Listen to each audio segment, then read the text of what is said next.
first days of the North Kingdom, they built a great watchtower on Weathertop. Amon Sûl, they called it. It was burned and broken, and nothing remains of it now but a tumbled ring, like a rough crown on the old hill's head.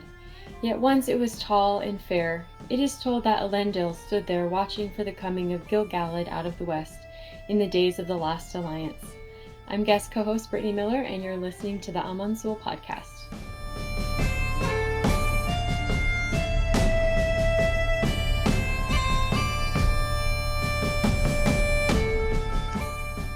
My Govannen. Welcome to Amon Sûl, a podcast for tall hobbits with elvish aspirations. I'm Father Anthony, an Orthodox Christian priest, and here we talk about the works of J.R.R. Tolkien because we love them and we believe in their power to orient us toward what is highest and noblest. Today, my guest co-host is Brittany Miller. Brittany is what we might call a long-time listener, first-time co-host. She reached out to me at the end of June, just after we finished our last retrospective, when my brother Josh came on and we discussed the first 5 chapters of the book together. Now, Brittany had a lot of beautiful thoughts, and she was willing to speak about them some more, so here she is. Welcome to the podcast, Brittany. Thank you. Thank you so much for having me. I'm really grateful to be here. Beautiful. So on our episode today, Brittany and I are going to again do something of a retrospective. We will revisit the past 3 chapters and discuss all the things that she wanted to weigh in on while listening, but couldn't. So as we prepare to leave behind Tom Bombadil and Goldberry and the Old Forest, as well as the Barrow Downs, I invited her to fill the guest co-host space for this retrospective/summary episode. Now, before we get started on all that, though, Brittany, I'd love for you to lead off and tell us a little bit more about yourself, whatever you're comfortable sharing, and how, especially, you first came to connect with the works of J.R.R. Tolkien. What can you tell us about all of that? Yeah, sure. I was born and raised in Northern Colorado. I currently live there. We basically do all the quintessential Colorado things. We camp, hike, fish, ski, love doing outdoors things. My husband Phil and I have been married 14 years, and we have 2 boys, Gideon and Cohen. They're 4 and 7. Oh, beautiful ages. Yeah, they're very fun. Yeah, such a blessing for sure. I have a master's in counseling from Denver Seminary, and my primary role is a stay-at-home mom. I'm also a very part-time researcher with Denver Seminary School Counseling Mental Health Initiative, and I volunteer a few hours at a therapeutic writing facility when I can. Writing or riding? Riding, as in horses. Oh. Yep. Yeah, it's really wonderful. Yeah. That sounds amazing. Definitely different than writing like papers. Yeah. So, working with horses and people, or equines. We have donkeys and mules as well. So, that's exciting. Yeah, it's really wonderful. Yeah, in terms of Tolkien's works, and just how I got connected to them. So my mom, she was really taken by them. She grew up with them. She, of course, was alive when The Lord of the Rings came out, not The Hobbit. So the books were around the house. So I interacted with them that way. And then eventually, at some point, we would go to like Barnes and Noble. That's, back in the day, how you got books, right? Yes. And I saw, actually have it behind me, this copy of The Hobbit, and it just has a very striking illustration of Smaug right on the front. And looking back, and as I've learned more about Lord of the Rings and The Hobbit, the dragon isn't the ideal picture of what Tolkien pictured a dragon, but that's fine. So looking back, it's kind of funny. But so I saw it, and I was like, could you share the show? Sure. Since we have video, I'd love to see which version that is. It's kind of old, but I hope you can. Yes, that one. The Michael Haug. Sorry. That's okay. Yeah, so just this totally. I think I was in elementary school. Right. And just was like, well, looks a little scary, but interesting. It's not that different of an image from the one that Tolkien did himself. The dragon is a little bit more sinuous, I think, in his version, but still a legged dragon, and yeah, very nice. Yeah, in that sense, similar. I think his original picture was a little bit more like a little longer and skinnier, and this one is definitely that more kind of has come into our culture as like traditional picture. But either way, it caught my elementary, I don't remember age, imagination. And so I Right. took it home and read it, and has pictures throughout. So that, helped me get through it. And I think I liked it. I wasn't like necessarily obsessed at that point. I Right. tried the Lord of the Rings. Um, but to be honest, I got a little lost in just some of the descriptions. I think Sure. in elementary school, I think I was like, honestly, the first whole book is there's a lot of like wandering through forests. Obviously, that's what we're talking about. True. So yeah, I just got a little bit lost. And so I tried it again in middle school, and that's kind of, I think I was around that age when the films came out, maybe end of middle school, high Mm-hmm. school. Um, and really enjoyed those. I read them again in college, and then I've read them a few times since. And then throughout my reading time, like reading career, I guess, I was looking for like, you kind of ponder like what authors have you really enjoyed? What maybe there's other books by them. So I looked up, Tolkien, and I was really looking for something like Lord of the Rings. Obviously, Right. it's good, but as you all probably know, there's not another like just Lord of the Rings, right? There's the Silmarillion, there's the Hobbit, there's the History of Middle Earth, all of that. Um, Honestly, the histories were a little daunting. So I was like, I don't know if that's quite what I was looking for. But I was Yeah. like, I'll try the Silmarillion. That looks like more of a narrative. So I read it. I forced myself to finish finish the whole thing. I was definitely totally lost. Mm-hmm. However, I felt like, yeah, I just felt like a profound sense that there was a lot of mystery and truth in the book, and but I just didn't understand it, right? It reminded me of like when I first read the Old Testament, even before I became a Christian, and then after I became a Christian, where I read it and I was like, wow, this really speaks to me, but I'm not really sure what it means or what's the whole story. Right. How can I understand unless someone teaches me? Right. Yeah. Is a appropriate response to the Old Testament and maybe Yeah. other things too. Yeah. And so I made me, yeah. So I kind of put it back on my shelf and was like, I'll have to figure out how I can learn about this. I wasn't really at the point where I wanted to like read a lot of books per se about it. Um I have a lot of other things going on. So anyway, I have some lovely neighbors, Chris and Tom, and no, unfortunately, it's not Tom Bombadil, but he might be wearing blue jackets and yellow boots sometimes. I don't know, but they are really wonderful. I'm so thankful to have them as neighbors. Mm. And if they're listening, hi, Chris and Tom, you guys are the best.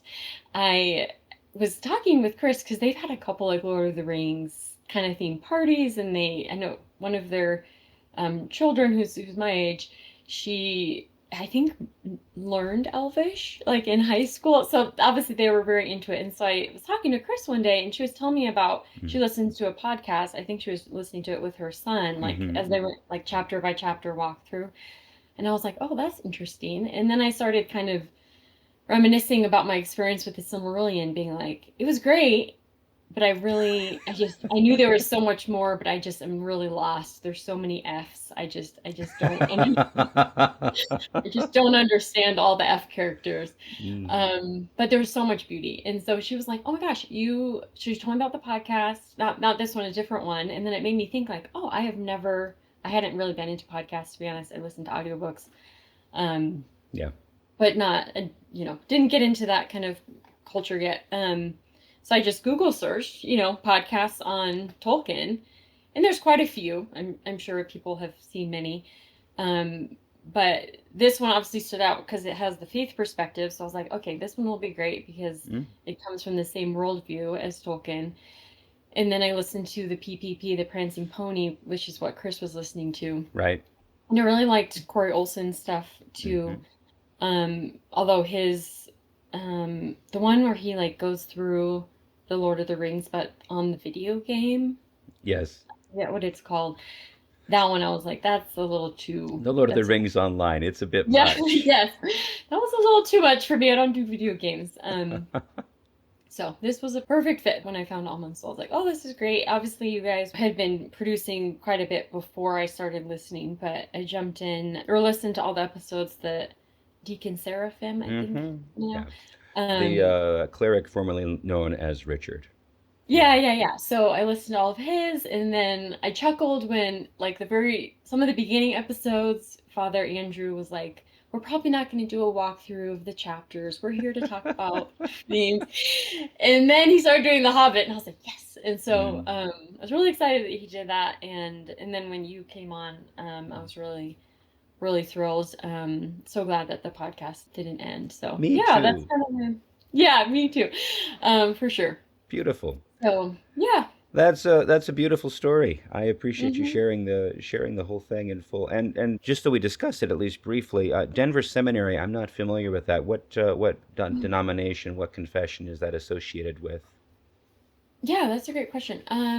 Off the top of my head, I would say they're evangelical. They Hmm. used to be Baptist, but I think they've loosened those a little bit. So it's I would say, kind of conservative evangelical seminary. Sure. It's actually in Littleton, even though it's Denver Seminary, but they've been around since, gosh, we just celebrated their 75th Oh, anniversary. very So nice. Very yeah. nice. And then you talked about your counseling degree only a little bit, and I'm guessing that there are some connections that you see between the work that you have done and do, the things that you've studied, in the course of pursuing that degree, and Tolkien's works. I'd love you to say anything more about that you'd like to. Yeah, of course.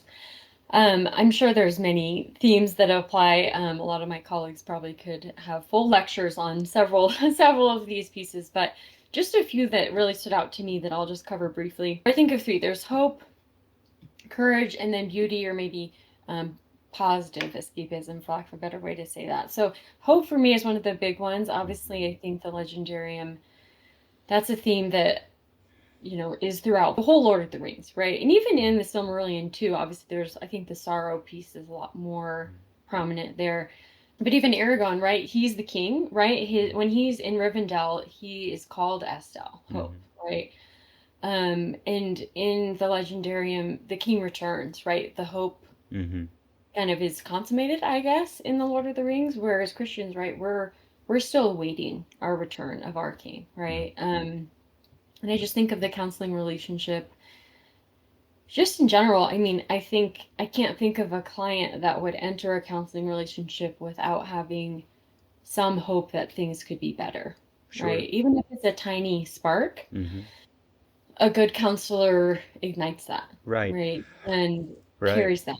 Right, and gives in my own experience Mhm. on both sides, I suppose. Although a Mhm. priest is not a therapist, but Sure. sometimes functions as a cut rate uh, imitation thereof.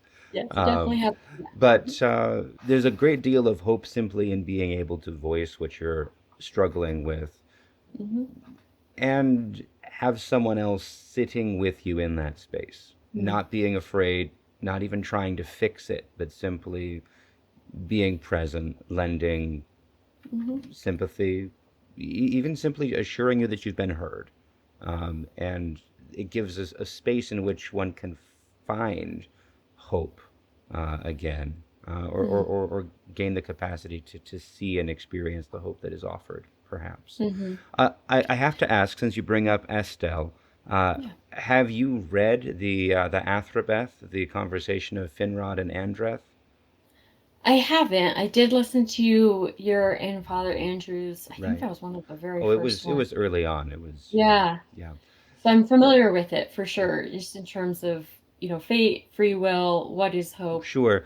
The thing that isn't really captured and can't be captured in a discussion about it is that it's just a conversation, and I would think, especially for you as a Mhm. counselor, to see that conversation, because really what it is Finrod is functioning. He's listening to the grief, Mhm. the the hopelessness that she is sharing, and but they end up consoling and comforting one another in the course of it's one of the most beautiful conversations I've ever read or Mhm. experienced.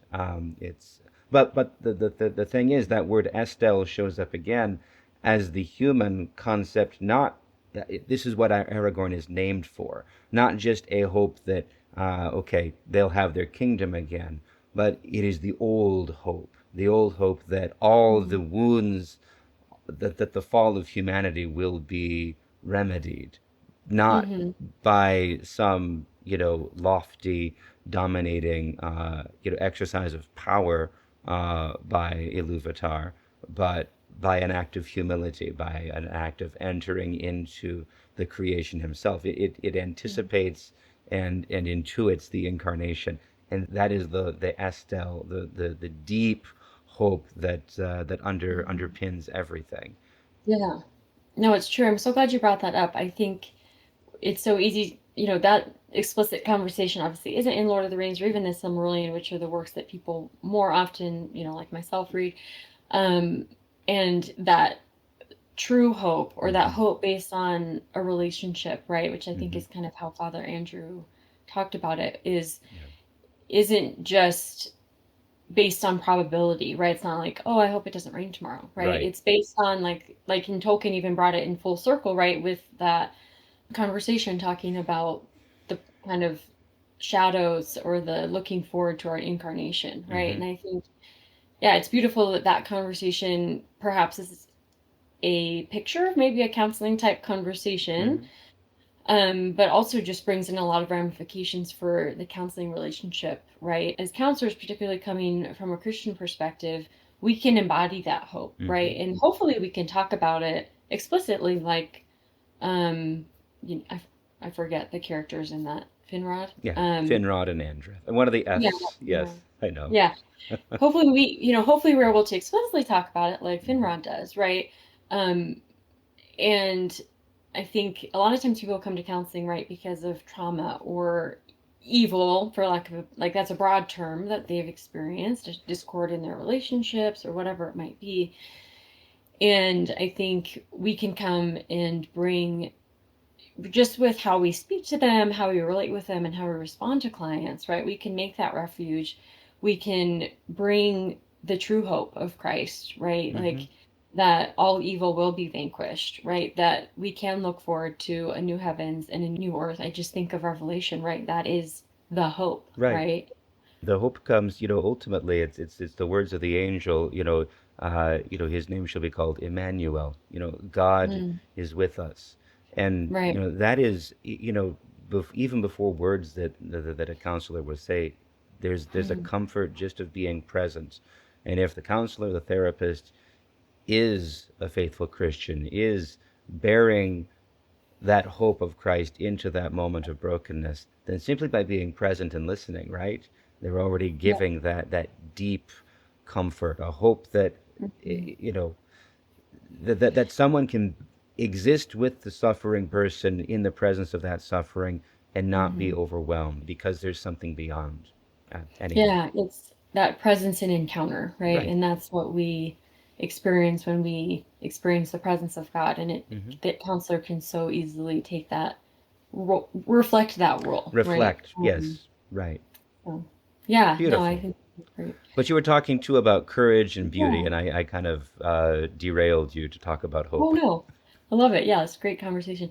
Courage, forbearance, and perseverance. I think they're all mingled together, but it takes a lot of courage to do hard things. There's obvious parallels in The Lord of the Rings and obviously the Silmarillion too, but even in The Hobbit. But any time someone enters into willingly, ideally, in a journey of self-reflection or looking for change, it takes courage to make those changes, to face maybe real or proverbial demons in their Mhm. life, to change relationships that have been entrenched in negative or poor habits for Mhm. generations or even years.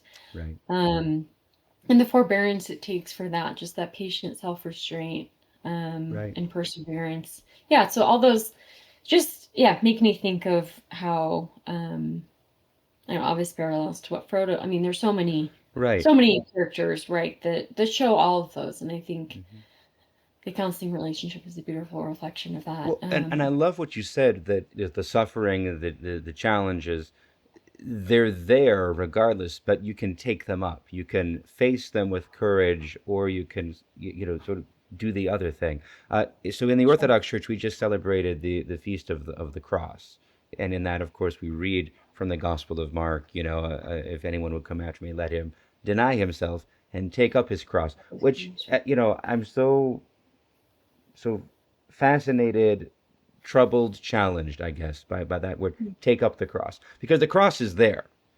Mm-hmm. There will be some challenge, some suffering, some loss. This is inevitable in human life. But as Christians, we're called to follow Christ and imitate him, and take up the cross, to face those things and even embrace them. And that is absolutely a matter of courage Mm-hmm. and healing, Yeah. strangely. If we stop Mm-hmm. railing and complaining about the things, Mm-hmm. and take them up instead. It's that strange, challenging. Frankly, I think a therapist, a counselor is needed to give voice to the switch, because it's not like you ever call it a good thing. You don't say that it's right, Mm-hmm. and yet you can change the way in which you face it, and it Mm-hmm. transforms everything. That kernel of how do we take up the cross Mm-hmm. is so critical. And I Mm-hmm. love that you connect that with courage, Mm-hmm. because courage isn't just standing. It's not foolishness, it's not idiocy, it's not, oh, it can't hurt me. Yeah. It can hurt me, and I will face it anyway.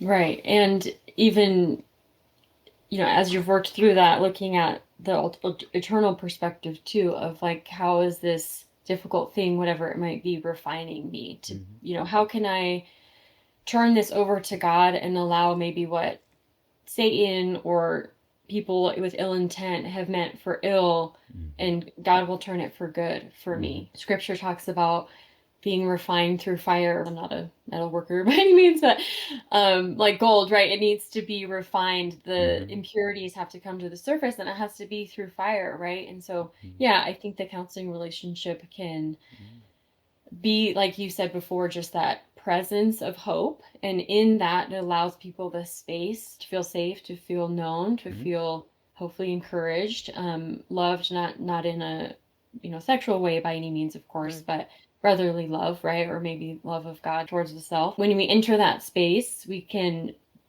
build and face the hard things, right? Taking up your cross and seeing the hope that lies beyond that. I think Tolkien brings that in so beautifully. Mm. Just, and we'll talk about it later, but just with you, catastrophe, and just the sorrow and joy. I think our culture sees those as opposites. Yeah, Yes. exactly. Whereas there are points that they're like mingled, and Yes.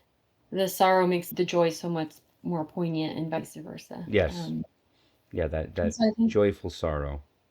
yeah, yeah, exactly. So I think through all that, this is kind of another, taking it a step back a little bit too, is just the beauty of these types of conversations that you can have about Tolkien, about just reading his work. It's just beautifully written. It touches your heart, touches your mind. And I think Tolkien even talks about it. There's an element to his works of escapism. And I think, Mm. I don't mean that in the sense of, neglecting your duties or putting things off. Nothing like that. It's more of finding finding beauty in the midst of perhaps suffering, or perhaps a difficult world that we live Hmm. in.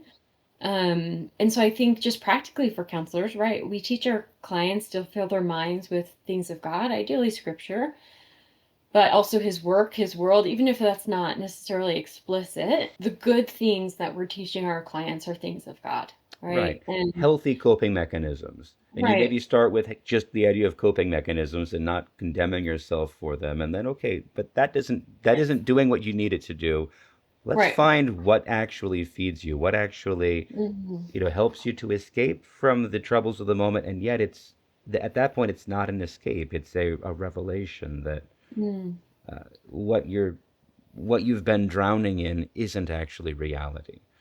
right. And helping people to come in contact with reality. Because if you're not in contact with what is true, then you're going to have a really hard time encountering God. Yeah.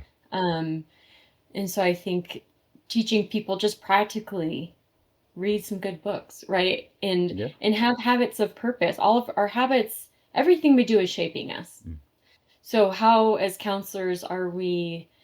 I'm talking like I'm talking to counselors. I guess I'm thinking like, how as a counselor am I helping my clients to be shaped into something that they want to be shaped in, right? And that's up to the client to ultimately define, but I can help shepherd them onto that journey. And I think Tolkien, just the practical reality of, how much time you're spending on your phone. What are you doing with your time? Um, are you encountering things that are beautiful? Are you reading? It doesn't have to be Tolkien, but I think he is a great Yeah. opportunity to encourage people to encounter something beautiful. Right. Ultimately, Yeah. whatsoever things are good, whatever things are true, whatever things are lovely, to think on Put these on these things. things. Yeah. Very good. And Tolkien, of course, has a lot that he says about escapism. I think there's even a letter he writes, and I'm just going to try to Hmm. paraphrase it. He's effectively saying, why would we condemn escapism? If we're looking at a prisoner in a gulag or something, and he's trying Hmm. to escape, we're not going to condemn him for that. Why should we condemn someone who's trying to escape from this tedious, mundane, troubled, really destructive and despairing universe that we're so often told we live in. Now, Hmm. if we try to escape from it by, delusion, okay, then that's not healthy. But Sure. basically, he kind of very nicely, very deftly, recasts the accusation of escapism and says, by calling this escapism, you are basically asserting your picture of the universe is the only true and absolute one. And I would deny that. He's saying, I absolutely deny that. The truth is not that we are brutish and just a collection of physical things that somehow have come into being and then will cease to be, and there is no point to living except, well, eat, drink, and be merry, for tomorrow we die. Hmm. We're more than that. And, Hmm. my work, he effectively is saying, is intended explicitly to help people escape from your lie into the truth of what we are Hmm. actually created for. Hmm. And if you accuse me of escapism, then absolutely, I own that. I'm Hmm. very much paraphrasing what he Sure. says, but we are not meant for sin and death and futility. We're meant for Sure. glory, and Hmm. so one could talk about Plato's cave as well. But anyway, I can very much see how you would find a lot of connections between your training and your work in counseling and Yeah. Tolkien's works. That's beautiful. Thank you. Thank Yeah. you for sharing. Any other thoughts you'd want to add? Not that I can think of. I think, yeah, this was a great kind of discussion of just I think the tip of the iceberg, right, of how this can apply in different contexts. All right, Yeah. then we'll move on to our other introductory questions so we can get a Yeah. sense of how you personally interact with Tolkien's works beyond the beautiful things you've already said. So I have the Mhm. other question. If you had to Mhm. pick one, what is the Mhm. location in Tolkien's legendarium in which you would like to live or visit, and why? Sure. Yeah, I would love to just take the whole family for a vacation at the House of Beorn. I think it just would be really fun. Beorn isn't necessarily my favorite character or anything, but I just feel like him and my husband would get along really well, although Beorn's, extremely tall. He probably would scare the kids at first, but I think once they saw how, he's kind of a gentle giant. I think they'd have so much fun just, gallivanting in the woods, and the talking or kind of sentient animals would be really great. I'd love to just hang out with the horses and Mm. all the animals. Um, Bring some friends along. They're beekeepers, so it would be great to learn about all of Beorn's bee secrets. Although I feel like my husband and Beorn would have to have like kind of a serious talk at the beginning of like, because my husband's a really wonderful barbecuer, like Oh. great at, Mhm. he's a chef almost. So I feel like we'd have to have a talk like, don't worry, we're not going to barbecue any sentient cows. As Lewis In would the say, House of Beorn, meat is not on the menu. yeah, exactly. Right.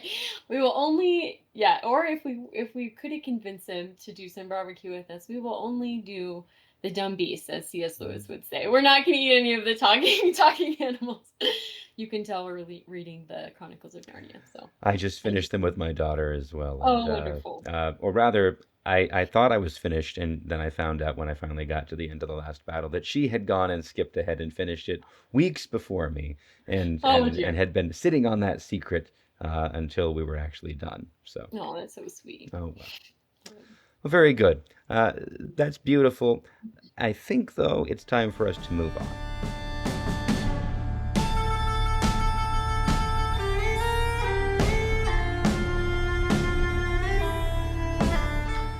All right, so now let's get to some of your questions and comments, dear listener.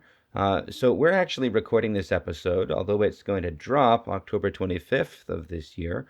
This is 2025 for anyone listening way in the future. But we're recording this episode a few days before our September episode releases, so we don't have any listener emails discussing our last episode yet.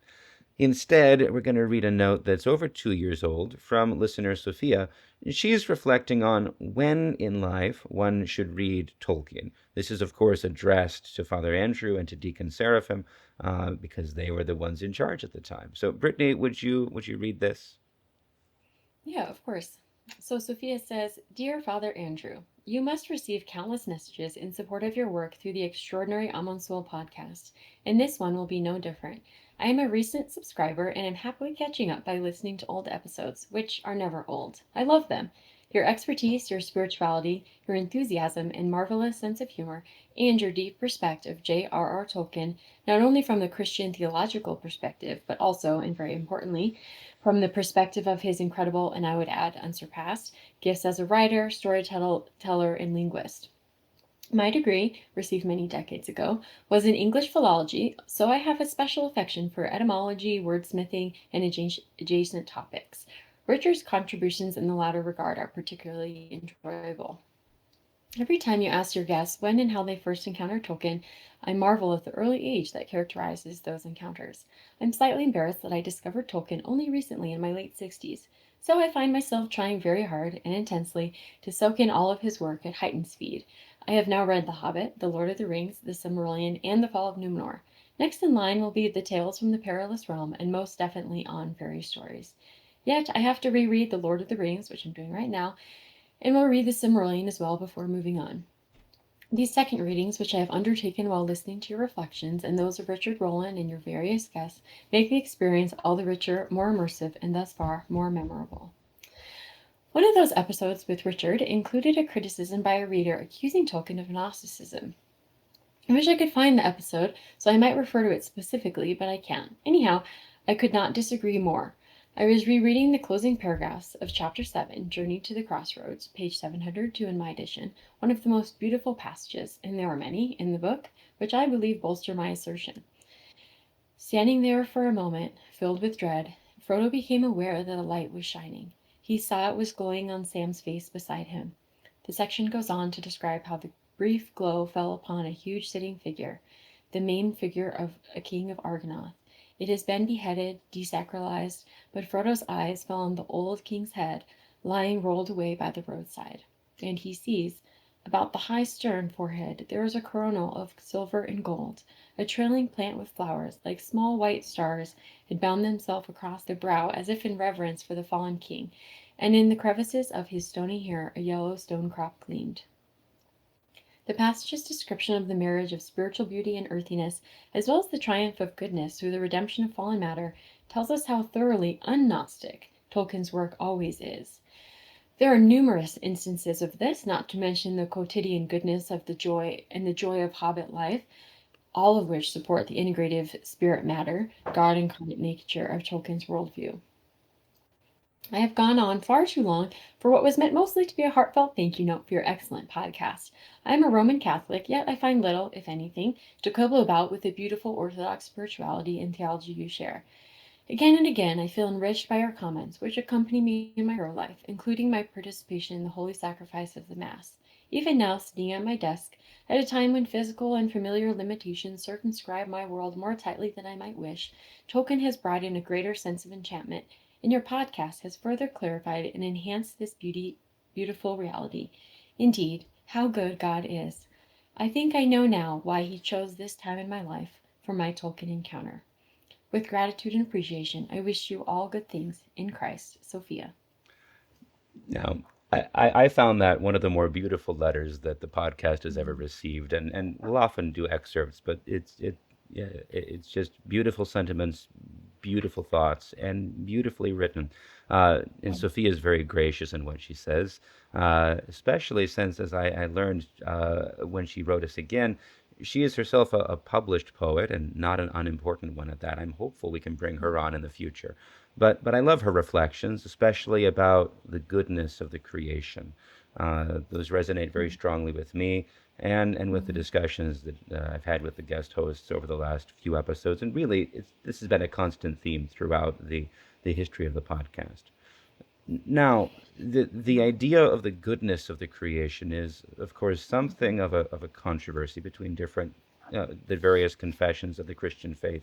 And since, Brittany, you come from another of these and are neither Orthodox nor Catholic, I was hoping you Mhm. would share your thoughts on this, since it was one of the things you mentioned in your email back in June. We've, Mhm. I think, touched on it a little bit already. Yeah, of course. Yeah, first off, I also really enjoyed Sophia's email. I think she um, has just profound insights and really beautiful way of characterizing those. So thank you so much for sending that in, Sophia.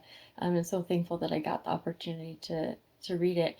Um, yeah, so I took myself back to the person that originally said that Tolkien was Gnostic, that Sophia's kind of reacting towards. It made me think of what are they thinking that Gnosticism is? Obviously without any context, it's hard to totally tell.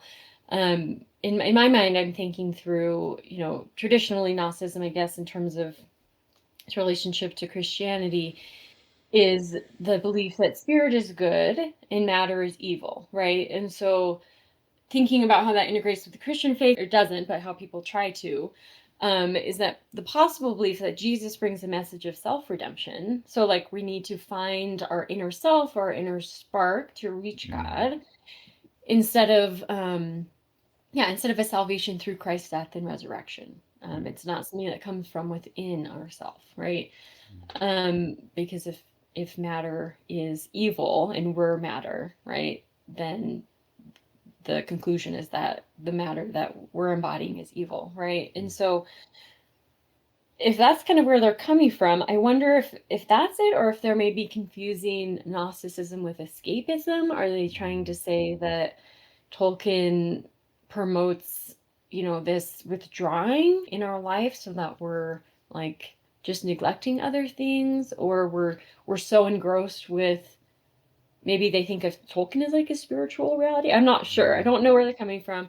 Um, my first thought was to think about what Tolkien said about his own works. He had, mm, as you shared before, some really specific and profound ways to describe even his own view of what he wrote. So he talks about, and this is from On Fairy Stories, not necessarily a direct quote or anything, but just kind of what I've gleaned from it. He says that fairy stories, good fairy stories, offer four things: fantasy, recovery, escape, and consolation, mm, right? For those that aren't aware, maybe have an idea of what those are, how Tolkien defines those. He talks about fantasy as kind of that arresting strangeness, the imaginative piece, right? It's a fully developed world. mm, The recovery, which I think is really key, which we'll talk about quite a bit here, is seeing the real world with fresh eyes after we see the fantasy world. mm, I think that's key.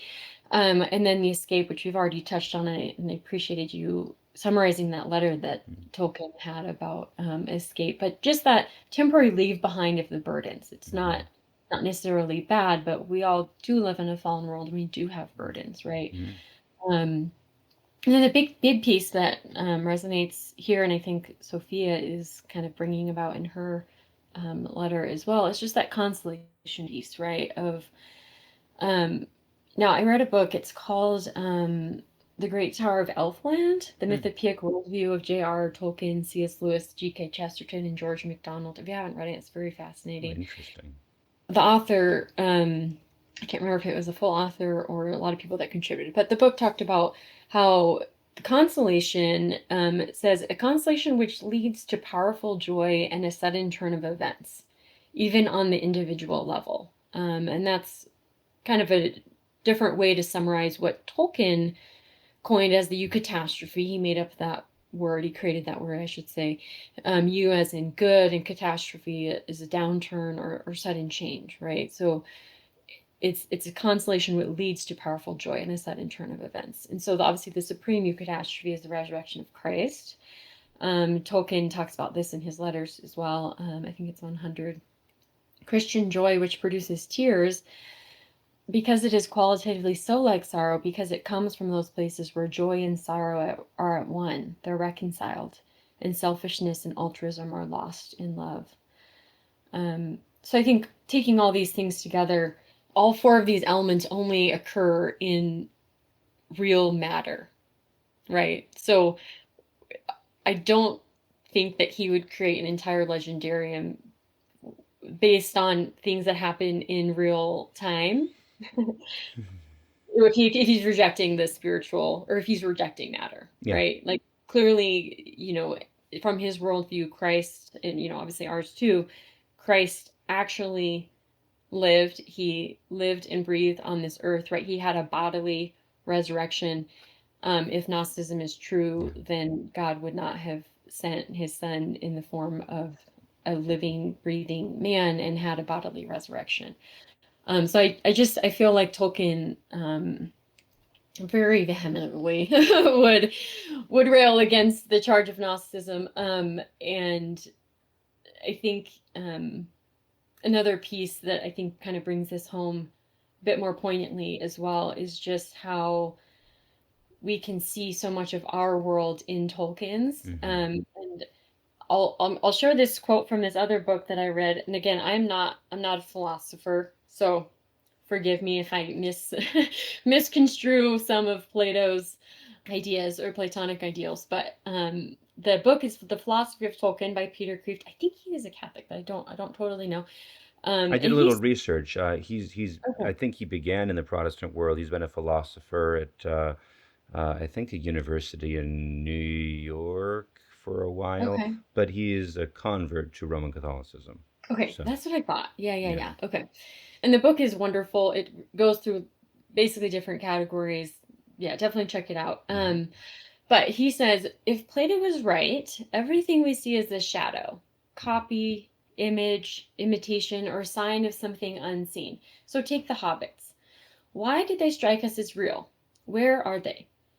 In the mind of God. And Tolkien knows the hobbit corner of that mind better than anyone else. Hobbits are not allegories of English farmers any more than elves are allegories of Finnish minstrels or orcs of Nazi soldiers. They are real because they resemble not physical things or someone's opinions, but Platonic ideals. Hmm. When I read The Lord of the Rings, why did these forests seem real or true? Why do we believe them? Not because they were like the forests we have walked through in this world, but because the forests we have walked in this world were a little bit like them. Tolkien's forests do not remind us of ours. Ours remind us of his. Hmm.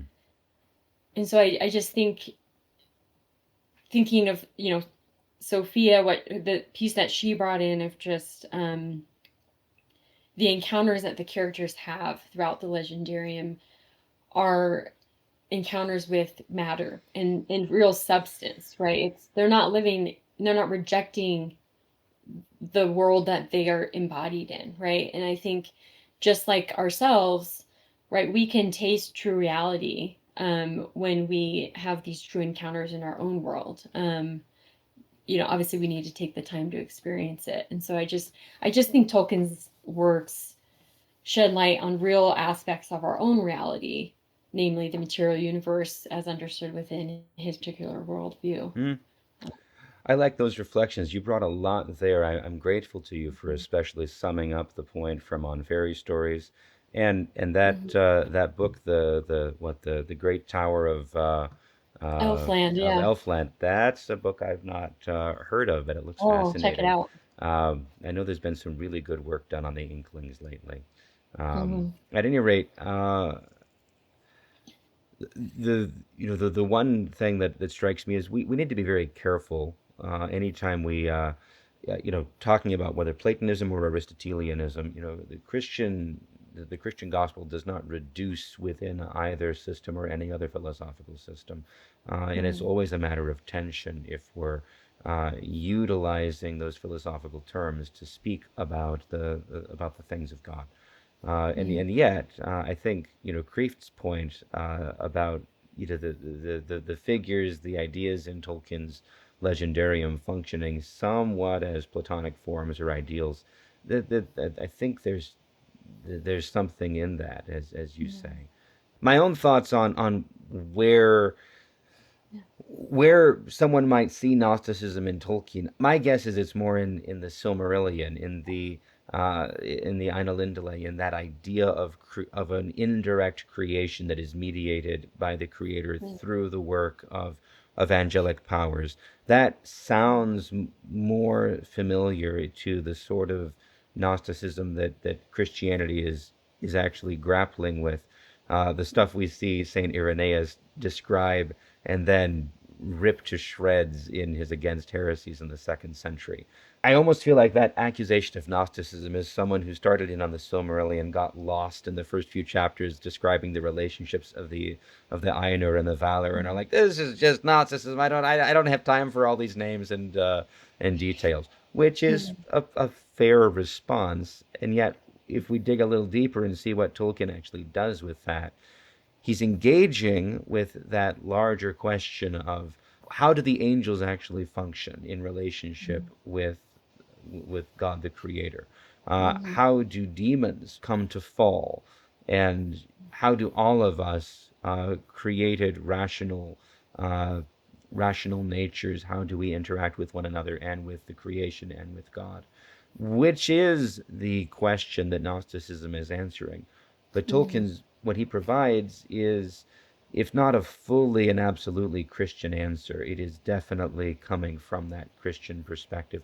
I mhm, actually have to note Father Andrew. He just finished his master's degree and his thesis. I don't know if you're familiar, Brittany, or any of the listeners are, but his thesis was really simply an examination of the if you will the council of the gods, the divine councils, as we see them in pagan mindsets, and Gnosticism is a brand of paganism, effectively, mm, in the Christian understanding and in Tolkien's world. And basically, he did a deep analysis comparing the three and finding Tolkien's legendarium lines up on every point mm, far more closely to the Christian understanding, mm, which makes sense because that's what he's setting out to do.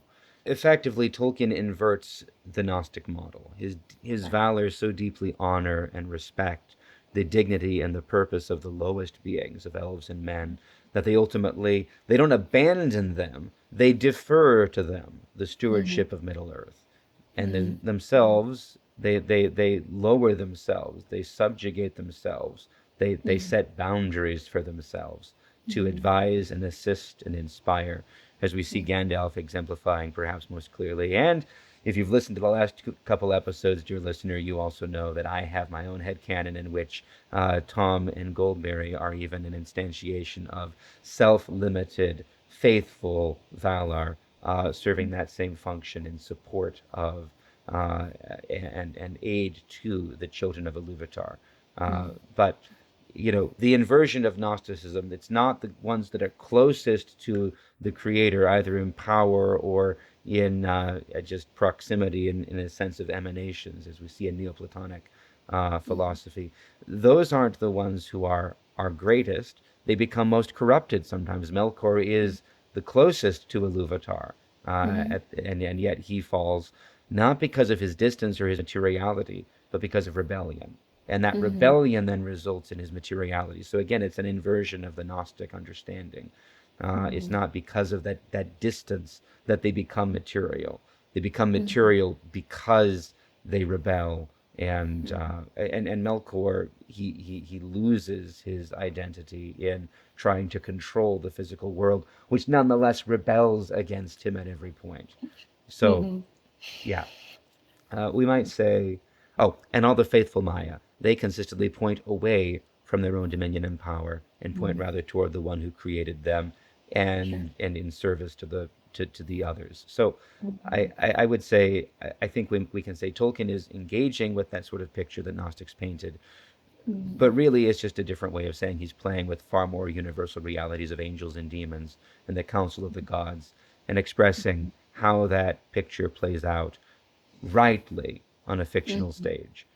Mhm. So he's engaging with Gnosticism. He's perhaps even correcting Gnosticism, but as you say Mhm. and demonstrate, Brittany, he really is the furthest thing from Gnosticism, and that's what Sophie Mhm. was saying as well. So, Yes. uh, Yeah. yeah, any Yeah. further And she, thoughts on all this?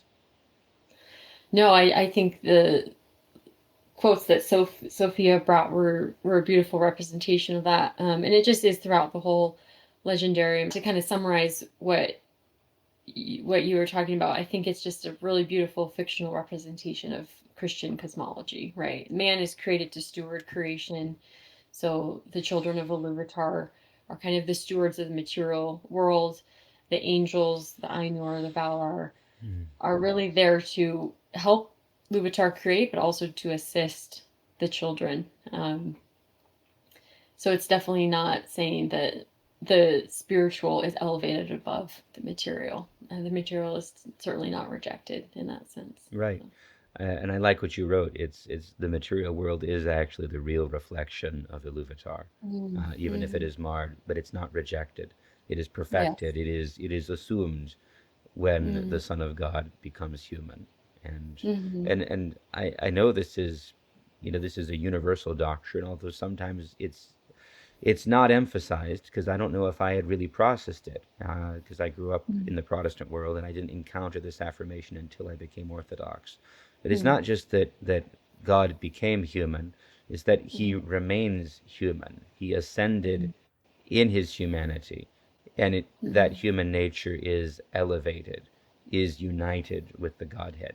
That is a mind blowing affirmation that Mm-hmm. absolutely denies Gnosticism, uh, and Totally. so and yet Yeah. it's contained too, even in Aragorn's last words to Arwen Mm-hmm. from the appendices. We are not Mm-hmm. bound to the circles of the world, but Yeah. beyond them, there's more than memory, right? It's not Mm-hmm. just a spiritual memory of things done in the flesh.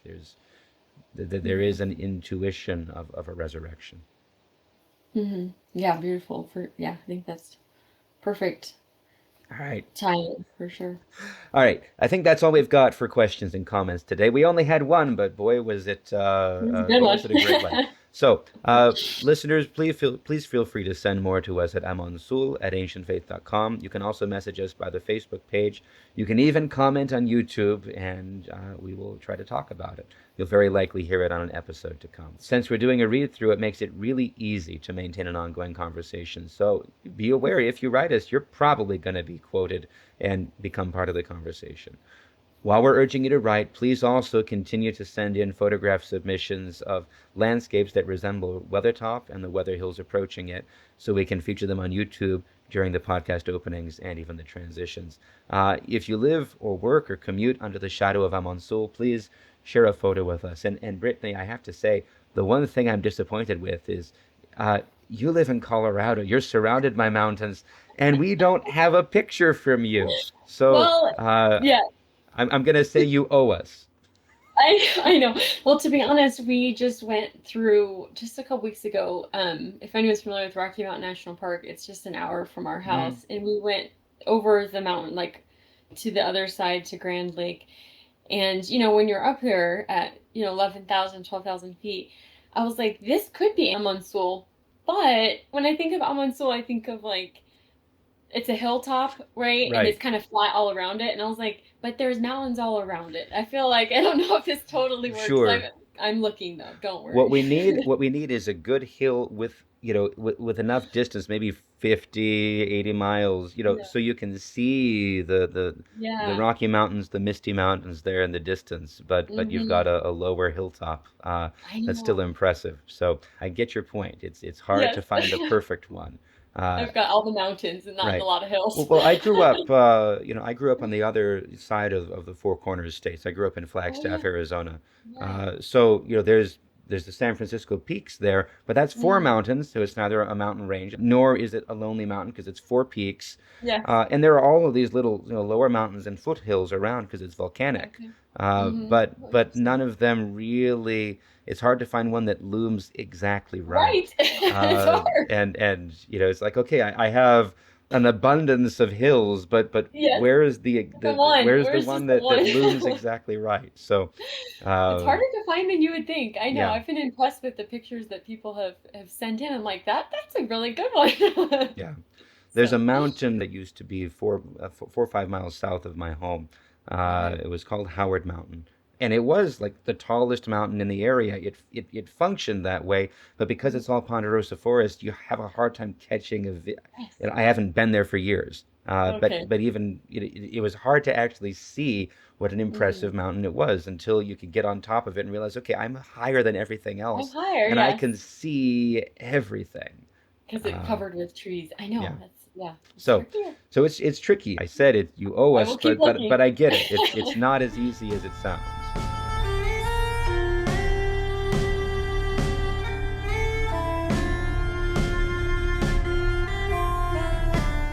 So, this brings us to the main portion of our episode today. Brittany is coming to the podcast, to talk about these 3 chapters of the Fellowship of the Ring as we leave the Shire, survive the Old Forest, and meet Tom Bombadil and Goldberry and the Barrow Wight. So, Brittany, before we start to get into everything in detail, can you say something about what has jumped out to you about these figures on this read through? Sure, yeah, and I'll be honest, I honestly did not know much about Tom Bombadil, or even Goldberry on my first reading. I think I was just trying to figure out what was happening, like who are these people? Because they obviously don't continue throughout the rest of Right? the books. But I think this read through, there's nothing really specific that's popping out. I think what first comes to my mind is just how much depth and how many thematic elements really are truly in. Unfortunately, I think some people might say this is a throwaway section. Obviously, Mm. that's what most films and other adaptations of Tolkien, which I understand why they don't include it because I get it. Um, but it's certainly not a throwaway section. And I think what resonates with me is just the experience of the forest and everything really surrounding Tom, and just how much it really draws you into, this role that Tolkien's created, and I would say profound truths and beautiful reflections of even our own reality. Yeah. I think that's beautiful. I know you had mentioned you already mentioned the Peter Kreeft, Hmm.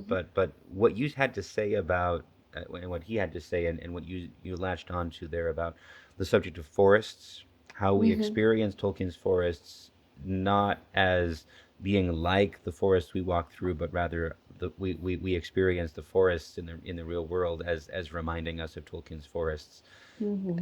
and therefore Tolkien's forest somehow managed to express the ultimate truth behind every forest we've walked in. Hmm. I think your original email, you said it's almost as if his writing gives us a taste of true reality that we can encounter in our own world, especially if we take the time to experience. I'd love to hear you talk more about that thought and how you experience it. Sure, yeah. And I'll say I'm certainly haven't arrived at any conclusion about this. I think it's a wonderful thing to continue to ponder. But when I was thinking about it, I think I thought about, when I encounter beauty or truth in my own world, it resounds with me in a really profound way, right? When I allow myself to experience God, maybe through prayer, Bible study, engaging with creation, Mm. relationships with others, many different ways, that's where I find depth, meaning, purpose, and really profound peace. I haven't found that anywhere else. Mm. And then I realized, I experienced those similar feelings, maybe not on this exact same level, because obviously experiencing God is a little different than experiencing Tolkien, but similar ish feelings when I read Tolkien. And I just think he so beautifully captures the Mm. essence of life fully lived, Mm. right? The good and the bad. Mm. Um, and I think that's why so many people are drawn to his works, right? He Tolkien is a truth teller in Mm. all of his writings. And I think everyone, as image bearers, even if they overtly acknowledge that or not, um, have a part of them that this resonates with, that it speaks to, right? Tolkien is really, I think, an echo of the truth of Christ Mm. and God's world revealed to us. Mm. It just so resonates with us. And I Hmm. think when we take that time to encounter it, we can find that true reality. Right. I like what you're saying. It reminds me of the insight that Lewis puts in the mouth of Puddleglum in the Silver Chair. Uh, when the witch is calling into question the reality of everything. I think I've talked about this before. I need to not go into it again. But No, I love but Puddleglum. but He's but there so is good. that. He says, if I have a choice between the world you're presenting and the world that I remember with the sun and Narnia, I'm going to choose to be a citizen of that world, even if everything you say is true and it's a lie, which is Mhm. really an extreme way of framing it. But the more challenging Mhm. matter for us is there are things that our heart responds to, and it's a dangerous thing as a Christian to say, "Oh, just follow your heart," because we don't mean by that what other people mean by that. Sure. We're looking for the depths of the heart, for that. What Mhm. is it that deeply and truly calls to us and sustains us in a long-standing way. It's not that the superficial appetites. It's the my heart is restless until it rests in you element that St. Augustine Mhm. talks about. Mhm. But Tolkien somehow manages to have his finger on that, and Mhm. and to pull that thread out so finely and to weave Mhm. it together into such a gorgeous tapestry of of beauty that Mhm. that calls to our heart and Mhm. and assures us that this is what we were made for, this Mhm. kind of beauty, this kind of wholeness. And then we go back into the real world and we see it through new eyes, and Mhm. and we recognize the hand of the Creator, uh, even in the troubled works of all of the sub creators as Mhm. well. And Mhm. and then we can uh, in the image that's become very popular in Orthodox Christianity lately, through not least the work of the first co-host to this, Steve Christoforo. We can be the bee, and like a bee goes and it doesn't go to the filthy things, but in everything Mhm. it finds something precious, something Mhm. wholesome, Mhm. something that reflects the Mhm. the the truth and the wholeness of the Creator. Yeah, in the course of all your reading, have you read Tolkien's poem Mythopoeia? Uh, I, I think I read parts of it. I don't know if I've read the full thing. that's all right. It's. I was just curious because it kind of Yeah. resonates with what you're saying and I'm saying. But Mhm. we could talk the rest of Yes. hours and Totally. hours about just this point. But I think Mhm. it's actually a good segue into our first Mhm. chapter. If there's Yeah. nothing else you want to add here. No, no, I think how you said just Tolkien has that beautiful thread that can be pulled out that we can go back and see more clearly our own world. I think that was a really profound way to encapsulate it. So, Thank you. yeah. So Mhm. let's move on. Let's get into the Old Forest. So Yeah, uh, I'll try to sum it up again. So the sure. first chapter is where we see the hobbits leave the Shire, and immediately they fall afoul of a world that is much much larger and more dangerous than they had realized. Larger and more dangerous doesn't mean evil, though. They simply walk into a forest and they find it is a great deal more than a collection of individual trees. It's a community, it's a living entity comprised of living entities. And as it happens, these are some of the oldest living entities still in existence. Namark Caldwell and I had a great conversation about this. I was really intrigued to see how we learned more about the Old Forest in subsequent chapters, stuff that Mark and I didn't get to talking about, but how Mhm. that all mostly confirmed the themes and ideas we discussed. The only thing I'm a little bit hesitant about in retrospect of that conversation is the idea, two ideas. Tom being the spirit of the forest himself, that doesn't Mhm. quite makes sense to me. And the idea Mhm. that Old Man Willow is fairly innocuous, that he's just a cranky old tree. I think it's clear Tom is more the caretaker of the forest than the instantiation of the thing or collection itself. Mhm. And whatever we can say about the forest itself being simply ancient and appropriately rather cranky, Old Man Willow seems actually to be overtly evil. Tolkien did have some more explicit ideas of this that show up in the drafts, with, as I recall, Old Man Willow being almost sort of a ring wraith, a disembodied spirit that sort of possesses the willow and then takes over the forest through the links of the willow with the forest. But I think he decided ultimately that it was better to be vague about this, and I think that decision makes sense. Now, Yeah. the one passage that I wish we'd read from later chapters when we were discussing the Old Forest is actually from In the House of Tom Bombadil. And I don't think Rob Clark and I read this back in August. So Brittany, would you read this aloud, and then we can go back and talk about the Old Forest in light of these revelations? Yeah, of course. He then told them many remarkable stories, sometimes half as if speaking to himself, sometimes looking at them suddenly with a bright blue eye under his deep brows. Often his voice would turn to song, and he would get out of his chair and dance about. He told them tales of bees and flowers, the ways of trees, and the strange creatures of the forest, about the evil things and good things, things friendly and things unfriendly, cruel things and kind things, and secrets hidden under brambles. As they listened, they began to understand the lives of the forest, apart from themselves, indeed to feel themselves as the strangers where all other things were at home. Moving constantly in and out of his talk with Old Man Willow, and Frodo learned now enough to content him, indeed more than enough, for it was not comfortable lore. Tom's words laid bare the hearts of trees and their thoughts, which were often dark and strange, and filled with a hatred of things that go free upon the earth, gnawing, biting, breaking, hacking, burning, destroyers and usurpers. It was not called the Old Forest without reason, for it was indeed ancient, a survivor of vast forgotten woods, and in it there lived yet, aging no quicker than the hills, the fathers of trees, remembering times when they were lords. The countless years had filled them with pride and rooted wisdom and with malice. But none was more dangerous than the great willow. His heart was rotten, but his strength was green, and he was cunning and a master of winds, and his song and thought ran through the woods on both sides of the river. His gray, thirsty spirit drew power out of the earth and spread like fine root threads in the ground and invisible twig fingers in the air, till it had under its dominion nearly all the trees of the forest from the hedge to the downs. Yeah. So much of that is exactly what Mark and I were talking about, and what even modern studies are indicating is actually how real forests function, Mhm, which is mhm, mind-boggling because I don't know how much of that mhm, was there when Tolkien mhm. was writing, and yet he'd walked through forests, and Right. he seems to have intuited that reality that Mhm. it's more than just a collection of individual things, but Mm, mhm. yeah.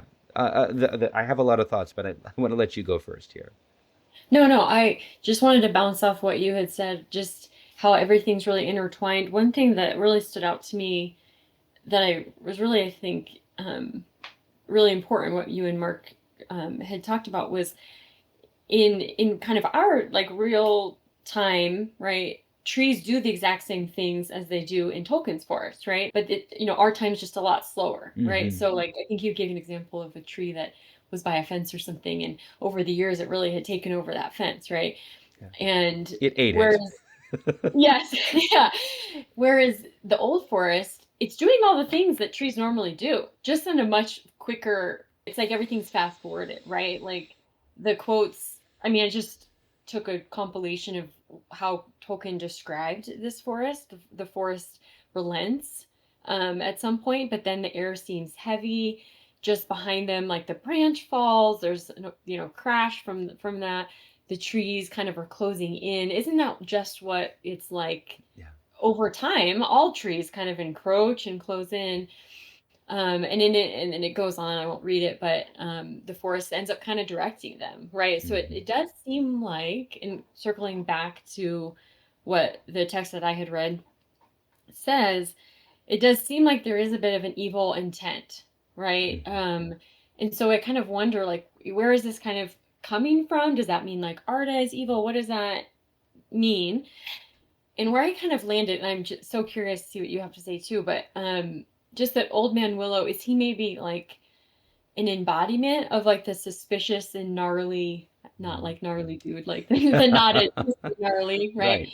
The nature of the ancient forest, which I try to have some empathy for this forest. Like it has gotten chopped and, Mm. really dwindled down. So I understand how it maybe is feeling. I feel like it's such a council right now. I can see I can see how it's feeling the way it's feeling, right? Right. Um, and it really has dwindled in size. Who is there to take care of it, right? Hmm. And I think this is just a perfect reflection of how art is marked, just like our world is, right? Like somehow is this forest, and particularly Old Man Willow, is maybe the herald. I don't know the right, like the main creature thing trying to embody this. Is he in some way, or the rest of the forest, believing that it has to totally depend on itself for its own ends? Like it has Hmm. no steward. Like Iluvatar is not going to take care of this forest, right? How much are the trees feeling like where are our defenders and our caretakers? Sure. And I just wonder, with Old Man Willow, over the thousands and thousands of years, how rotten has his heart become over all these years of thinking, no one's protecting me. I'm going to protect everyone else. I hate everyone. Everyone else that's Hmm. on two legs is bad, right? And this reminds me of Melkor, right? Like Hmm. he caused so many things to be bent into himself and destroyed so many things, and really kind of seemed like he threw like little tantrums and fits when things weren't his own, right? That kind of reminds me of what Willow does, right? He kind of like wants the hobbits, and Tom gets them out of there, and he's like, ah, angry. Right. um in the Silmarillion, it talks about Melkor. It says the lies that Melkor, the mighty and the cursed, sowed in the hearts of elves and men are seeds that do not die and cannot be destroyed, and ever and anon it sprouts anew and will bear dark fruit even unto the latest days. Yeah. So obviously I think there's obvious parallels. Seed, trees grow from seeds. Sure. I think this is just a really interesting way to think about the forest in general, but particularly potentially Old Man Willow, maybe an echo, or I don't know the right word, of the destruction and like the evil that was sown in hearts, right? And it's not just elves and men, like all of Arda is now marred, right? Right. And yet, all of these were intended to live in harmony, right? Right. And Uh-huh. yet that first twisting, that second twisting, the small perversions, the lies, the Hmm. they turn every hand against every other hand.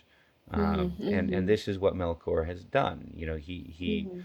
He he turns, even the elves who started out talking to the trees in the first place, but now the elves don't come in. It seems they don't talk to the forests any longer, Hmm. and nobody, as you say, nobody is caring for this forest, and Hmm. it's a truism and almost a cliche, and yet it's still true. Hurt people hurt people, right? Hmm. And Hmm. one must not deny the wounds that the forest at large and Old Man Willow, whatever he is in particular, have suffered. And Hmm. yet there is no willingness for redemption, for healing, in the willow tree any longer. He's just Hmm. determined to, he's a spirit of malice, His heart is and rotten. right, Yeah. right, and we know what this looks like in a human situation. We know what a mob leader does. It's not hard to think about. Tolkien hated allegory, but he wrote this in 37. One Hmm. has to question: does he have in his mind Hitler and what's happening in the in Germany at the time? Yeah. Because this is what the depiction is looking like. But Hmm. Hmm. I don't want to go down that road. You mentioned Hitler, and then rational thought is gone.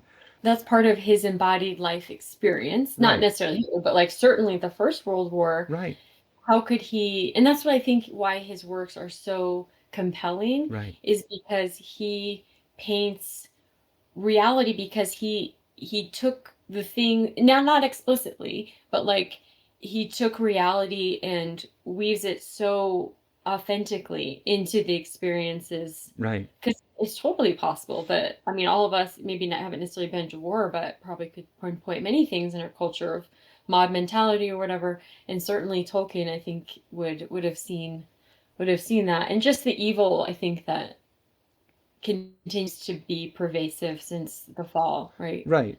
Well, and even if we say, no, sure, the trees are all victims, and yet now the willow is doing evil, and Mm-hmm. he needs to be he needs to be constrained at the very Mm-hmm. least. You asked that really heartbreaking question, where are the caretakers of the trees? Well, it's not Mm-hmm. Old Man Willow. He's just Yeah, driving them to malice and war with the hobbits. right. Not that the hobbits are really overtly open to seeing the forest Sure. as more than an object to be exploited, a Mm-hmm. resource, as it were. So they're all broken in Um, some ways, right, for right, they're sure. all broken, but so where are the caretakers of the trees, and Mm-hmm. what would a healing path for the willow be? Mm-hmm. Is there a willingness to be healed? And I'm now thinking, what does Tom Bombadil say to him? Just, Mm-hmm. you should not be waking. Do what you should Drink be deep, doing. Dig deep. Yeah. eat earth, go to sleep. It's like, Yes. okay, Yes. maybe stop trying to fight here. Mm-hmm. Bombadil is talking.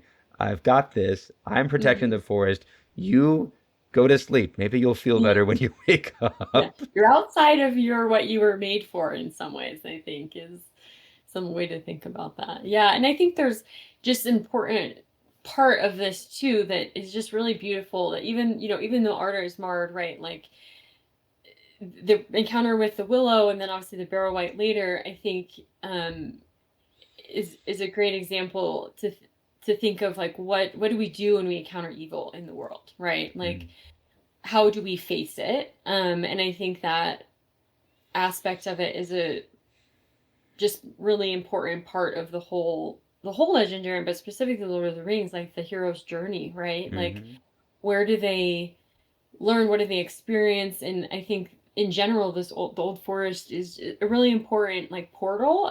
That's like a fantasy trope, I guess, hmm but like it offers a transition. It offers an opportunity to face the real world. And guess what? It's scary, and you're going to get eaten by trees instead of eating 11 seas or whatever in your comfortable hobbit hole. Right, I think, yeah, it just awakens them. right.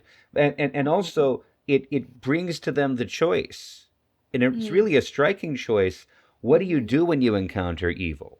When you Yeah, what do you do? encounter the brokenness? Because, their first response is to destroy it, to burn it with fire, or to cut it down. Those are the Hmm. two options with the willow, and both of them prove to be wrong, right? And Yeah. at the end, they survive the forest. They gain an Hmm. understanding that the forest has a perspective as well. The forest has a story, and Hmm. then they go on. And from that point, we really don't see the hobbits engage in violence and in Hmm. domination, in trying to fix the world by those means. Hmm. Hmm. That's not their path. And I Hmm. think Tolkien purposely makes them the little people because Hmm. that's not the road they go. They are tempted. I hadn't even thought of that. That Hmm. they are tempted with, again, fire and machinery, Hmm. tools for destruction, and they are they fail them, but then they Hmm. learn to reject them. Yeah. They are tempted with the methods of Sauron, the methods of the ring, of Hmm. domination, as they go through the old forest, when they are so weak in the face of it. And actually, that passage where Tom explains what the forest is vitally important, and I hadn't even Hmm. processed, because it leads them, it invites them to reject that course. Hmm. You will not heal the marring of Arda by breaking it further. Hmm. No, and I think if they do that, that just reinforces what the trees have thought, right? Like Right. everyone else is destroyers and usurpers, and when we can step out of that and be more like Tom in the sense, like stewards or masters, we'll talk about that a little bit later, but Yeah. a caretaking sort of master instead of like domineering. Yeah, I think this is just can't be understated how important these. It might, like I said before, it might seem like a throwaway like, oh, this is just a literary device to get them out of the Shire. And maybe it is a little bit, Mm. but I think the bigger piece is, yeah, if they didn't have these experiences, who would they be without it? Right. And I've always thought of it as more of a mood piece or a mechanism, but Mm-hmm. the more I read, I think, no, this is like, this is the microcosm. This is like Mm-hmm. the story in miniature. And then For sure. the rest of it is really just an expansion of Mm, these themes and these yeah. realities. No, that's beautiful. And I think another big thing that comes into play is just that fate and free will piece of Hmm. just, you know, the whole reason that the hobbits are kind of here is that at this point, right, Gandalf is in Orthanc. So I actually looked at this because I thought he Yeah, was because Frodo has the vision, but even at the Council of Elrond, he's describing that he was at the top of the tower, and yeah. Frodo says, "I saw you," and Gandalf said, "When?" And he says, "Well, when I was at Bombadil's," and he says, "Well, then it was you saw me, but it wasn't happening at the same time because at this point Gandalf had already escaped. I think he's in Rohan getting Shadowfax and on his way trying to get." To the Shire, and Okay. actually he ends up really just a day behind them. He's Yeah, just a right. day He was behind right them at this behind. point. So Yeah, it's so it's interesting actually that vision is out of time, which raises more of a question: where does it yeah. come from? But that's a side point from what you were getting at. Yeah. No, that's a good point though. I think all that to say though, like the enemy, right, has tried to waylay Gandalf. So now he's off doing these other things. He should have been with the hobbits, or in their mind, right? I think we think of the Christian life like, I should have been doing this, but now this terrible thing has happened to me, right? And how Iluvatar's plan just comes into fruition, regardless of what kind of negative things they encounter. Mm. He uses it for good in some sense that the hobbits have an opportunity, especially with the Barrow Wight too. I think even more so than Old Man Willow, but with what you were saying, have the opportunity to see how they can encounter evil without using the designs of Melkor, Right, right? And that's a really important lesson. right.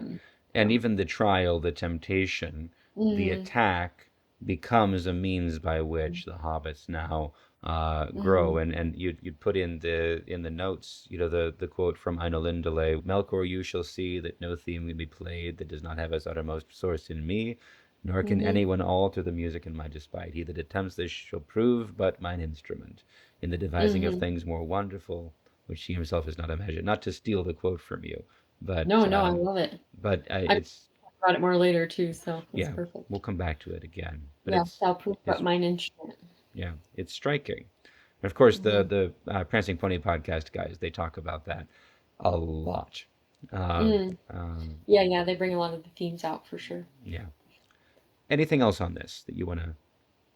No, I think this was great. Yeah, Right, just thinking about how important the scene is. right. I wanted to zoom in on one thing. I loved your notion, as I said, that the forest has now to depend on itself. There's no one to protect it. And it's a Mm-hmm. question, where indeed are the guardians of the trees? The Mm-hmm. Ents, or those that remain, they're far away. There are no more Ent wives. And everything that Yavanna had planned that, it seems to have gone very wrong in referencing that passage from the Silmarillion where she goes to Manwë and talks about the Ents. But for all that, there are no Ents, there are no Ent wives. Yavanna is either gone or right there is Goldberry. Anyway, but the hobbits are there as a threat, yes, as a perceived threat to the forest, but they're also a protection.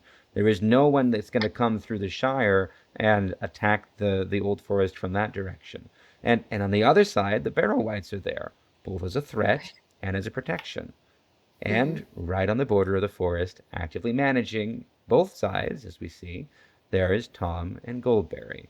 And the Mm-hmm. forest has been at peace and more or less unviolated for thousands of years now. Um, Mm-hmm. but the seeds of Melkor still remain, and the hearts of the trees are darkened, and Mm-hmm. the elves don't come and speak to them anymore, or if they do, we don't hear any mention of it. So if there is a consolation for the trees, we don't hear about it. And I'd written all that down Saturday as I was reflecting and getting ready for this, and then Mm-hmm. on Sunday So in the Orthodox Church, on September 14th, we celebrate the Feast of the Elevation of the Cross. That fell on a Sunday, which means that the next Sunday it also has the leave taking of the cross. So we sing the same hymns again. It was from the ninth ode, and there's this hymn. I'll just read it. Let Hmm. all the trees of the forest greatly rejoice, because their nature was sanctified when Christ, by whom they were originally planted on earth, was crucified on one of them. As the tree of the cross is now exalted, we adore Christ and we worship him and we magnify him. So perhaps that is the consolation of the forests. Even Hmm. their subjection to vanity is now resolved and consoled and Hmm. answered in Christ as he suffers with all of the brokenness of the creation, taking it all upon himself and making even that suffering the means by which we and all creation is healed. All creation groans indeed, but we are Hmm. indeed all waiting together for something glorious. Yeah. Hmm. No, it's Anything else you want to say about this, Brittany? no, I'm so grateful that thank you for sharing that hymn. That's really beautiful. I think that really encapsulates potentially kind of how these trees might be feeling too, and how our whole creation is groaning for redemption as well. I think it's really just a picture of what art is marred and how our earth has fallen, and I think that hymn is, yeah, beautifully encapsulates that. Yeah. I'm grateful for the coincidences sometimes. Yeah, that's amazing. So So cool. the other theme that we see here, and we touched on it a little bit, is Tom Okay. Bombadil's mastery of things around him, but it's a Hmm. mastery that plays out without domination. So he only Hmm. intervenes when necessary. He Right. otherwise leaves even the Willow Man to his own devices, and all he tells him is, as we said, "You let them out again, old man Willow. What be you a Hmm. thinking of? You should not be waking. Eat earth, dig deep, drink water, go to sleep. Bombadil is talking." Hmm. So we've summed him up before by Yeah. saying that he is the master of himself, but he Hmm. refuses to exercise domination of others. And strangely, that is what makes him the master of other living things within his borders. What do you Hmm. think of that summary, Brittany? Does it ring true to you?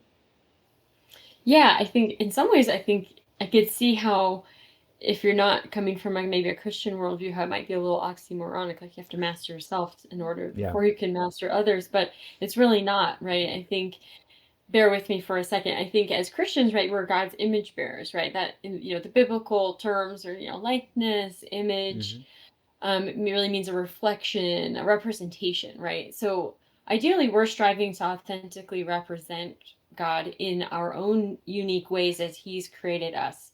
Every person has unique ways that they represent, I think, what God is like.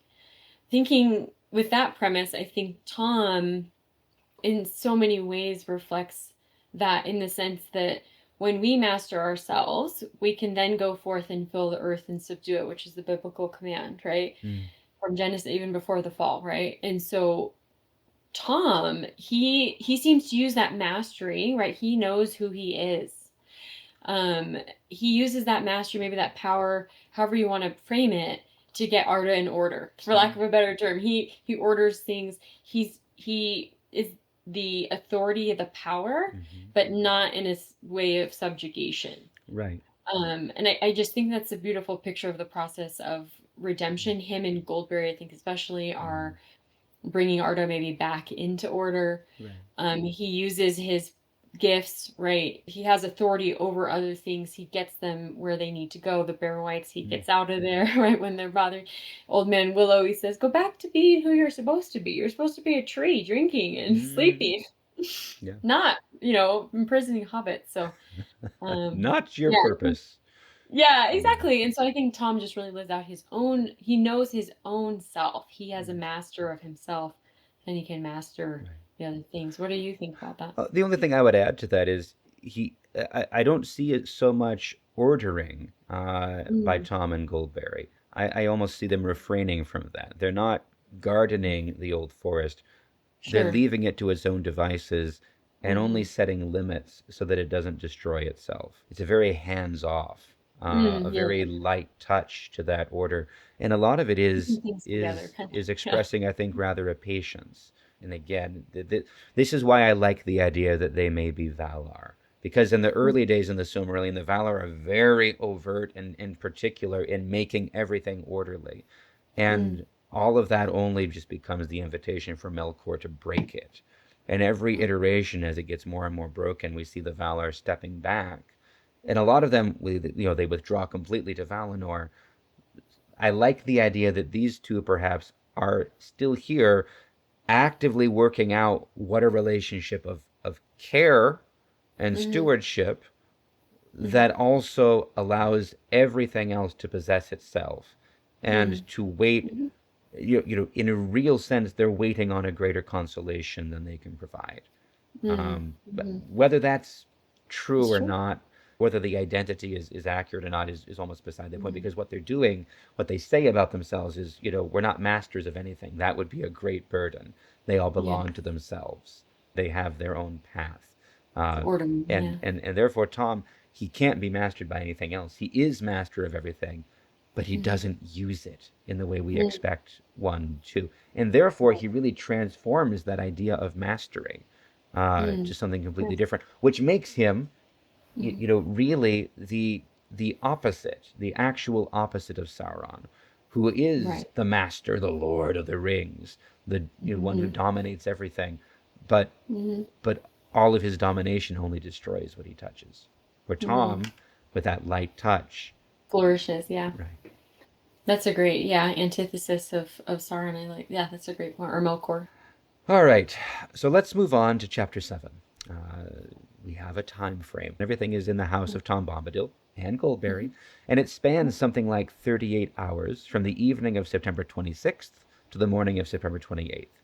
Now, that calculation of the hours between dusk and midnight on the 26th, 4 or so, and mhm, between midnight on the 27th and the latish morning departure on the 28th, 10 or so hours, that was fairly mhm. easy to do because we are recording this at exactly the same season and likely at about the same latitude. So, dear listener and viewer, we are actually recording this on September 22nd, on the birthday of Bilbo and Frodo Baggins and the very eve of Frodo's departure on his journey.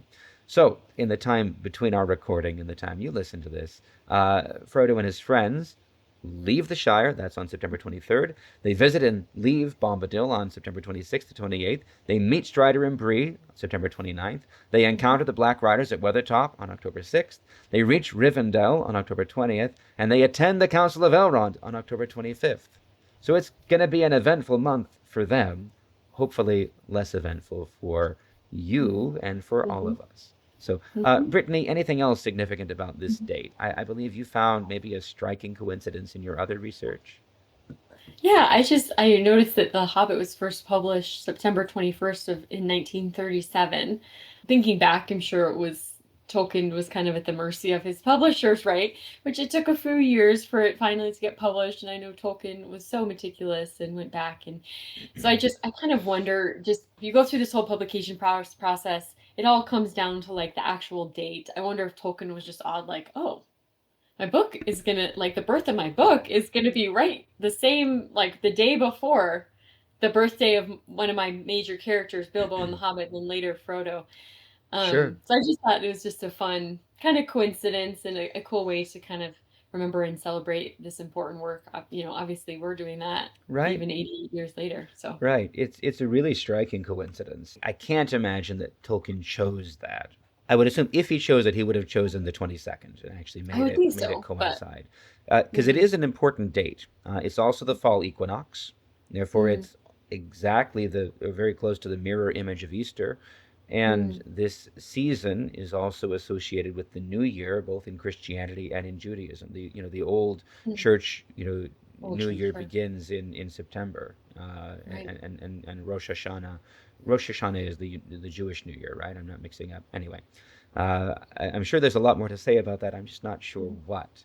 That it's a seasonal It's so change cool. within the Yeah. Orthodox Church year. This is a important change. The 21st Mhm. is the leave taking of the Feast of the Cross, and that's the point at which we start reading a different gospel. We've been reading Mm. anyway. We read the Gospel of John, then I think we've been reading the Gospel of Matthew, and now we're starting with the Gospel of Luke, which Okay. takes us basically all the way to Great Lent. Wow. Um, so it Yeah, kind of very functions important. okay. we're leaving the Paschal, the Easter season behind.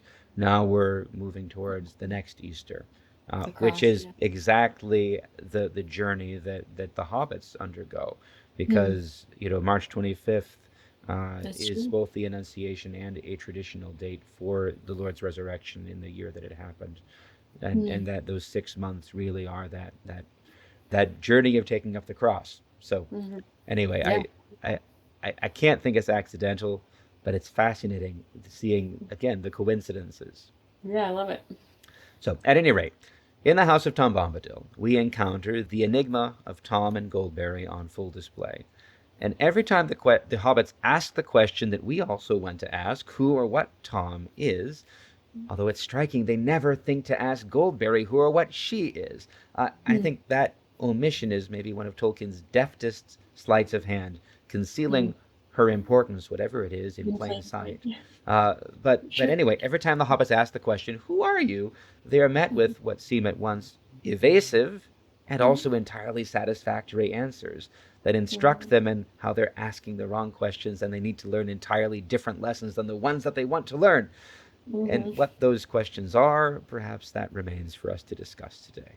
Hmm. Before we get into that, I think we should read again and in full Frodo's most direct asking of the question, both to Hmm. Goldberry and to Tom, and their respective responses. So, Brittany, would you read the first passage when he asks Goldberry? Sure. Fair lady, said Frodo again after a while, tell me if my asking does not seem foolish. Who is Tom Bombadil? He is, said Goldberry, staying her swift movements and smiling. Frodo looked at her questioningly. He is as you have seen him, she said in answer to his look. He is the master of wood, water, and hill. Then all this strange land belongs to him? No, indeed, she answered, and her smile faded. That would indeed be a burden, she added in a low voice, as if to herself. The trees and the grasses and all things growing or living in the land belong each to themselves. Tom Bombadil is the master. No one has ever caught old Tom walking in the forest, wading in the water, leaping on the hilltops under light and shadow. He has no fear. Tom Bombadil is master. And then I'll read this one when Frodo asks Tom in his turn. "Who are you, master?" he asked. "Eh, what?" said Tom, sitting up and his eyes glinting in the gloom. "Don't you know my name yet? That's the only answer. Tell me, who are you, alone, yourself and nameless? But you are young, and I am old. Eldest, that's what I am. Mark my words, my friends. Tom was here before the river and the trees. Tom remembers the first raindrop and the first acorn. He made paths before the big people, and he saw the little people arriving. He was here before the kings and the graves and the Barrow-wights. When the elves passed westward, Tom was here already, before the seas were bent. He knew the dark under the stars when it was fearless, before the Dark Lord came from outside. Mhm. Okay, Brittany, what are your thoughts on all this? Oh, Tom, he's so great. My first thought is I do appreciate your kind of headcanon that he could be a Valar. Um, I think in my mind, I don't get too wrapped up in a label because, Tom says it, right? He says, "Don't you know my name yet?" That's the only answer. Yeah. So I think, I don't know if he can be categorized per se. He is Tom Bombadil. As far as I can tell, he's probably his own unique reflection. And where I took that is thinking of the whole story. I think that Tom, for whatever he is, clearly he's made, from the beginning of time. He's eldest. All of those things. He reflects Iluvatar. Mm-hmm. He literally speaks in song. That's how Iluvatar created the world. He, to me, is just a beautiful reflection of the creator. He's a caretaker. He stewards the creation. He's constantly singing. Obviously, he's connected to nature. He has authority over nature and other sentient beings. The ring doesn't seem to impact him. Obviously, I don't think the ring would impact Iluvatar, right? He has knowledge beyond thought and time. So clearly, he's old, like the eldest, obviously. Mm. But I think more than other characters in Lord of the Rings, maybe not more, but just in a different, unique way, he really mirrors, I think, of Iluvatar, and his music is perhaps clearer less dim, as it were. I think of the passage in 1 Corinthians 13:12. For now we see through a mirror dimly, but then face to face. Now I know in part, then I shall know fully, even as I am fully known. So it just makes me think of like, irregardless of like categorizing Tom, he is Tom. How does he relate to Iluvatar in the creation? I think he's just a perhaps a more clear picture of Iluvatar. And we maybe know parts of Iluvatar more fully when we see Tom or see what Tom is like, right? I'm just going to read an excerpt from the Ein Lindale Please where it do. talks about this. Then the voices of the Ainur, like unto harps and lutes, and pipes and trumpets, and viols and organs, and like unto countless choirs singing with words, began to fashion the theme of Iluvatar to great music, and a sound arose of endless interchanging melodies, woven in harmony that passed beyond hearing into the depths and into the heights. And the places of the dwelling of Iluvatar were filled to overflowing, and the music and the echo of the music went out into the void, and it was not void. Yeah. So yeah, I just think he is, I think, a literal personification. I definitely don't think he is a Iluvatar. I know there's all these crazy theories out there. I think he's, Yeah. yeah, just a reflection of it. And I think we can, when I take that a step further, I think through how just Tom is such a person of integrity. He's true to his maker. He's true to the purpose he was made for. He stays within the bounds that Iluvatar has given him, and he seems totally fine with that. He's whole, he's undivided, he's complete. And just thinking about all this Tom things, I kind of just came back to like, how would a child view Tom? Right? Like the Lord says, truly I say to you, unless you turn and become like children, you'll never enter the kingdom of heaven. Whoever humbles himself like this child is the greatest in the kingdom of heaven. So sometimes when I go through, like, there's all these thoughts and different theories, sometimes I think, like, let's just think, like, how would a child think about this, right? Yeah. Like, we're called to be more like them. And I honestly just think children will love Tom. Obviously, he was, patterned after, I think, one of his kids' dolls, but he's just so authentic in how he relates. Kids love singing. They would love and love the singing. I kind of wonder if Tolkien just wrote him that way because partly for his kids, maybe. I would imagine thinking of Tom, he'd have these wonderful memories of his children, and with the doll that they had. It is a bit of an enigma. We're not, I think, meant to find it, but I think we can just appreciate how like authentic Tom is, and I'm okay with that mystery. Yeah. I like that. I like the thought of how a child would see Tom, because it's I think we see something similar even when Gandalf arrives, and then he brings the fireworks, and that's what everyone is excited about. Oh, G for great. G for Gandalf, but just that level of excitement. Um, Mhm. I again, I think your point is exactly right. Tom refuses to give an answer. I said this to my wife, and I haven't said it on the podcast, so I got to say it. That's why I think that he is a Vala, because that is the only answer that a faithful Vala could give. It would not be possible. It would not be right. It would not be a matter of fidelity and faithfulness to admit and to reveal, that deeper Mhm. identity. It has to be concealed, because Mm. what we That's a good know point. from the reality of the world is that human beings who encounter angelic powers, we inevitably Mhm. act in an inappropriate way. We worship, we honor, we fear, and it is the hallmark of a true messenger, a faithful angel, to always say, Mhm. "Do not worship me. I am only a servant like yourself. Do not Mhm. be afraid." And Mhm. and again, it doesn't mean Yeah, anything. It's just sure. I've never seen a better depiction of what that would actually look like. What an encounter Sure. with a Yeah. faithful angelic power acting Mhm. in that appropriate role of stewardship and care. Mhm. Mm. But Tom and Goldberry, they do it perfectly. If I were to try to write a story about something else, I would really just be copying and pasting what Tolkien does with these characters. Mhm. Uh, No, that's but he great. but he downplays it. So it's just, He does. yeah. He just is. He doesn't elevate himself to something of reverence or have to prove himself, Right. right? He just who he is. That's why his Right. answer is, "Don't you know my name yet?" I Right. think it's And so it great. and it says to the hobbits, this is how Yeah. you should be too. Yes. Right? Yes. Stop worrying about hierarchies and Mm-hmm. categorizing things Yeah. and The Sackville Bagginses just or whatever.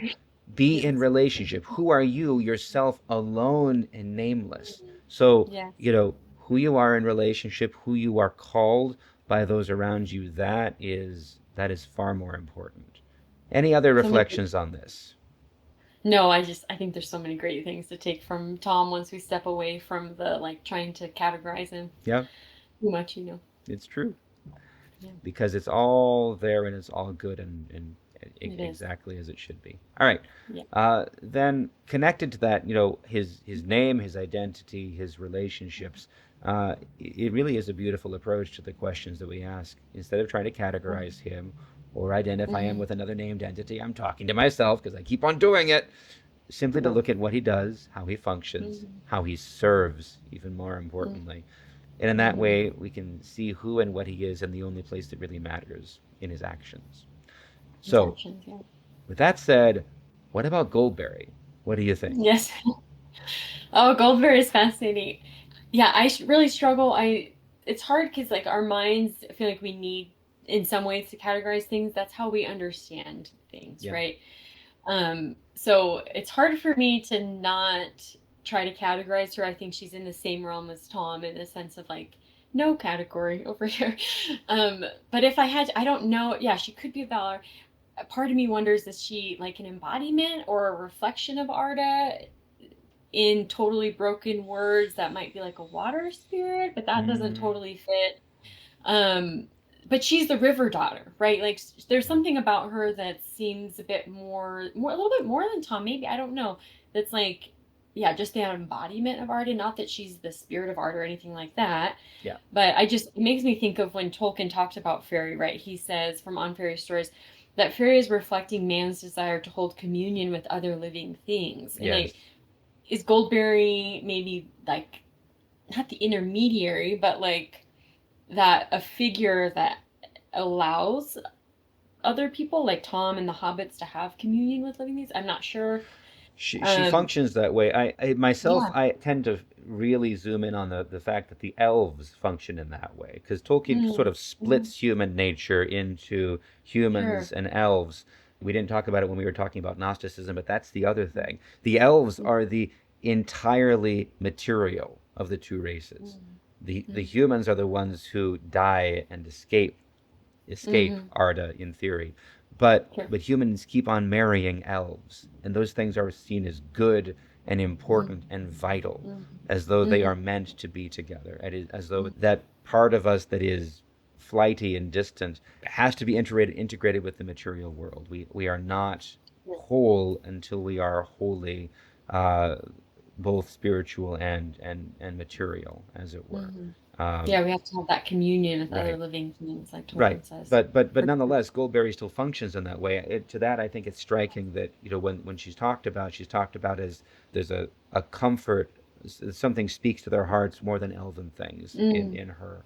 Uh, but I think that might actually be a mhm, segue to the other point you were mhm. going to make. Yeah, I think, well, I immediately I think of how I think the hobbits kind of relate or feel, and I'll go into it a bit more, but they can connect kind of with Goldberry a bit more and Tom because they do the things that the hobbits are used to. Like the elves are kind of forward looking and they're also backward looking, kind of sorrowful about things that have happened and then looking for things.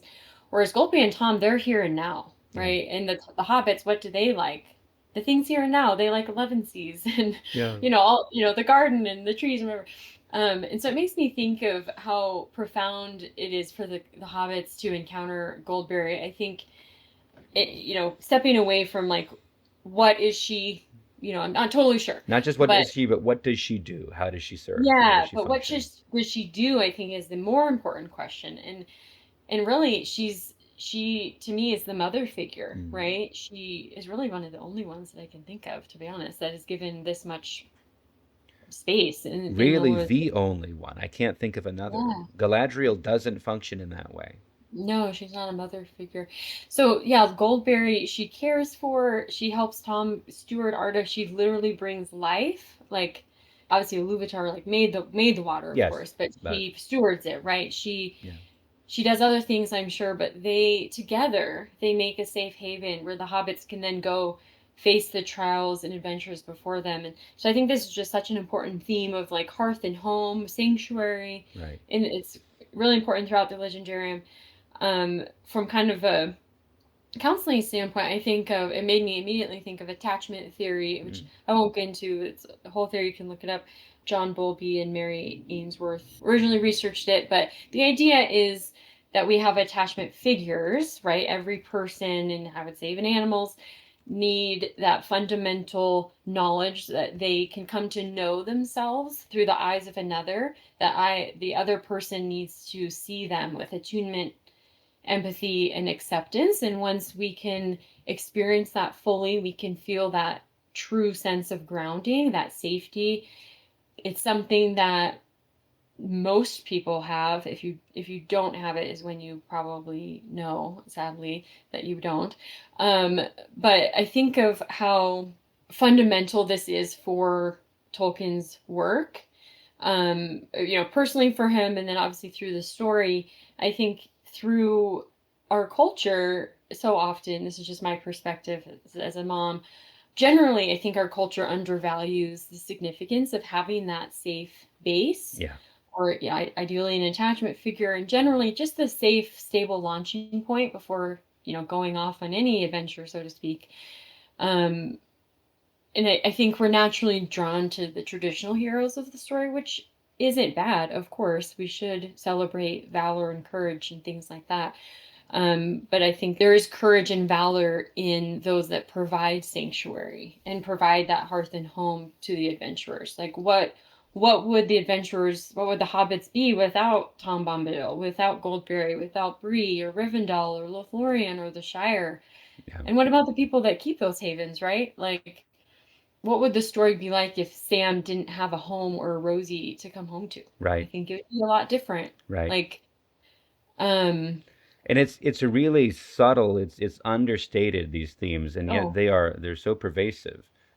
yeah, And it's I was yeah.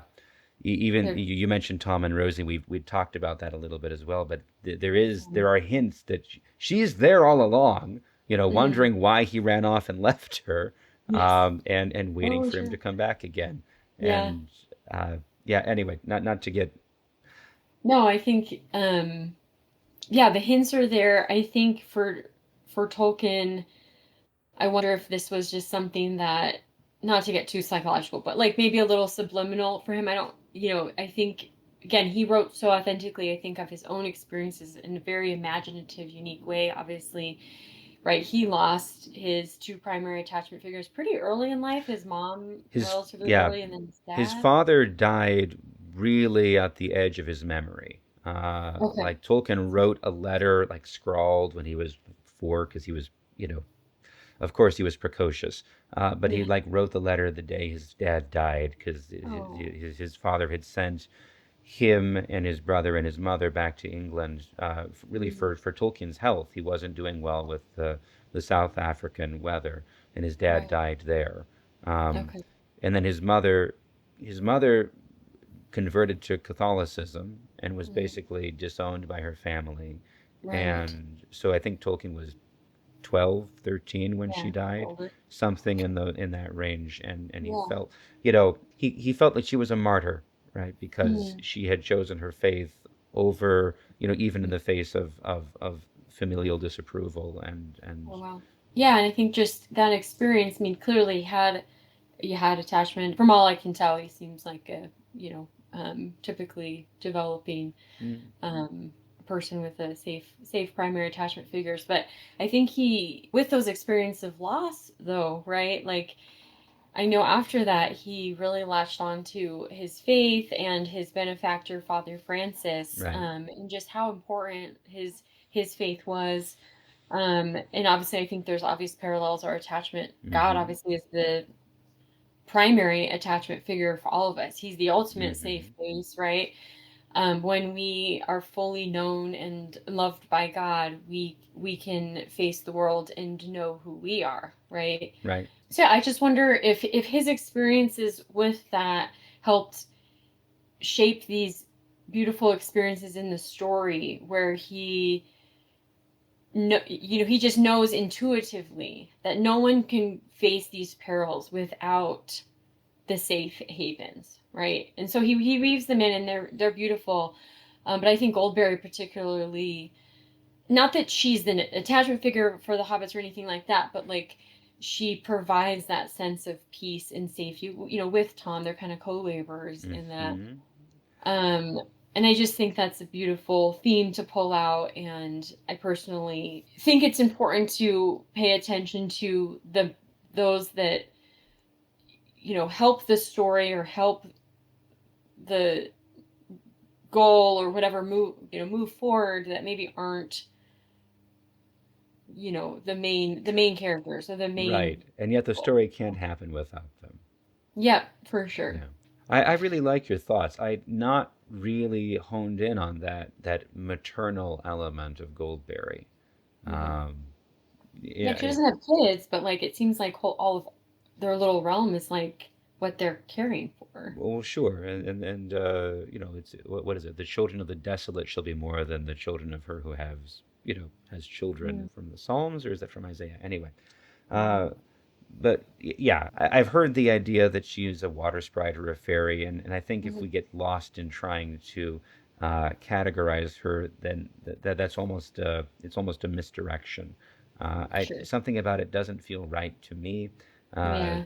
She seems too important, too Hmm. grand, Hmm. too lofty, and at the same time far too grounded to be Sure. just a sprite. But your points about hearth and home and the quintessential mother figure, Hmm. I was really intrigued just thinking about this because for characters, Tolkien doesn't really show us. None of the hobbits have a mother that is important to them. Well, Bilbo does. It's like in the Hmm. first couple of pages, we get Right. this fascinating and reference that I don't think we ever get anything more about Hmm. about Bilbo's mother Hmm. and her sisters, the remarkable daughters of the old Yeah. Took, right? Yeah. Uh, but Hmm. yeah, the thought about Goldberry as the quintessential mother hits really strongly for me. And I wonder why it Hmm. is that Tolkien presents all four of these hobbits as either orphans or half Hmm. orphans or who've been bereaved of their mothers long before. I'm Hmm. assuming things about Sam because we never see his mother. Uh, and I guess Merry and Pippin, they're not orphans, but they're presented as bachelors, and their mothers are Hmm. apparently irrelevant. They're never talked about, neither are their fathers. But Hmm. unless there's a tragedy in their past as well. There may Yeah. be something in the appendices about this, but there aren't a lot of mothers. There aren't a No. lot, and really strangely, as I think about it, because Tolkien was so big on the Germanic, heroic tradition. In those poems, there's always the queenly figure who's functioning together in cooperation with the king, Hmm. kind of Hmm. managing the politics. This is a thing that plays out in Beowulf in a couple of different places. Hmm. The queen who's not the host, and yet she's the hostess. She has her role. She, Hmm. eases any tensions in the banquet hall. Galadriel does this a little bit, and we see Hmm. Eowyn sort of trying to function in this way, but it's deficient, and that's part of her character. Yeah, that's But part of it. Goldberry really stands uniquely as this Hmm. character who is whole and Hmm. in right relationship with her husband and Hmm. and functioning as the hostess and the mother Caretaker. Yeah. and providing then for the hobbits that maternal send off, that stable place from which they can depart. As I Hmm. think you were saying, I wonder Hmm. if Tolkien just felt like he can't depict what that would feel like for an actual mother because he had no experience of that Hmm. himself except for the bereavement. And as I think about it, we do see. I think Faramir talks about his mother Okay. in a way that must be very closely related to how Tolkien would remember his mother. I can't imagine that he did this all the time, but maybe there's some part of him that he maybe he's in some ways kind of the Frodo figure that's a bit more of the orphan, and perhaps, Mm, and I'm not saying this is by facts or anything I've read, it's just a thought that Bilbo, in some ways, is a little bit of the Father Francis figure for Frodo. mm, Irregardless, I'm not trying to draw an algar or anything like that. I kind of wonder, the beauty of the story is that Tolkien writes things that are true in our own real life. These are experiences that many people can and do relate to. And because he wrote the story based on, not explicitly, of course, but like his own emotions and experiences, I think that's what makes it come across so strong and profound. He wasn't a woman. He didn't have a mom that stayed with him for, his whole life. She obviously passed away. So he wrote from a place that he understood. To me, it makes sense that there's some bachelors, there's some orphans, right? There's not a ton of women necessarily represented. And he probably, obviously, his wife, he would have seen, mothering that way, but it's a bit of a different perspective when many. yes, yes, and I Um, think it's fair. It's that strange thing about Tolkien is not that there are mhm, no women in the books, but mhm, he doesn't presume to write from the that from perspective, that no. point of view because Yeah, he, I think, correctly discerns that he can't. right. Um, He's you like, I know, don't have that point of view, so. as opposed to some other fantasy authors who are very happy to do so and then are generally, and I think rightly, criticized for completely Hmm. getting it wrong.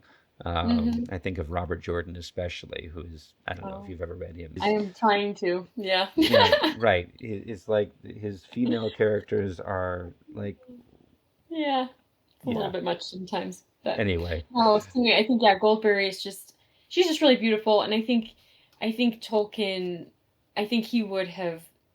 And there's a part actually where Aragorn is talking to Arwen, or I mean Eowyn, and I'm not going to quote it correctly, but it's a bit later, and she's kind of crushing on him or whatever, and he has to go off to the paths of the dead, right, and then he basically is like, if everyone dies, and then the evil comes here, it's going to be just as important to be here, even if your valor isn't maybe seen or written about in stories. That doesn't mean right, it doesn't matter, right. right? And that's a paraphrase, Yeah. but I think that theme, I think Tolkien has that even subliminally maybe in mind through a lot of characters, but particularly some of the female characters, and then with Hearth and Home, just how important that is. So. Right. I really like that you brought that in. The other thing I want to add is I've never obviously visited Tom and Goldberry, but I have had similar, very similar emotional experiences as Tolkien describes in the homes of different priests who have mentored me, Mm-hmm. and Mm-hmm. specifically whose wives took me and my family in and provided a hospitality that really still Mm-hmm. sings in my heart. And every time I read these Mm-hmm. passages, it tugs at those memories, and I'm Totally. only profoundly grateful. And I have to Yeah. think that has to also be the sort of thing Tolkien is thinking of. There's Yeah, I think he writes that. Like, he writes about the experiences that we truly feel in our lives, right? And obviously, the need of safety and comfort is a fundamental need we all have. And I think Tolkien just captures it so well. yeah, beautiful. Let's move on to chapter Mm-hmm. 8. Mm-hmm. When we were planning this out, we summed up the theme of this chapter as the utter peril of the Barrow Wight encounter. And that was Mm-hmm. something that Michael Haldis and I discussed at some length.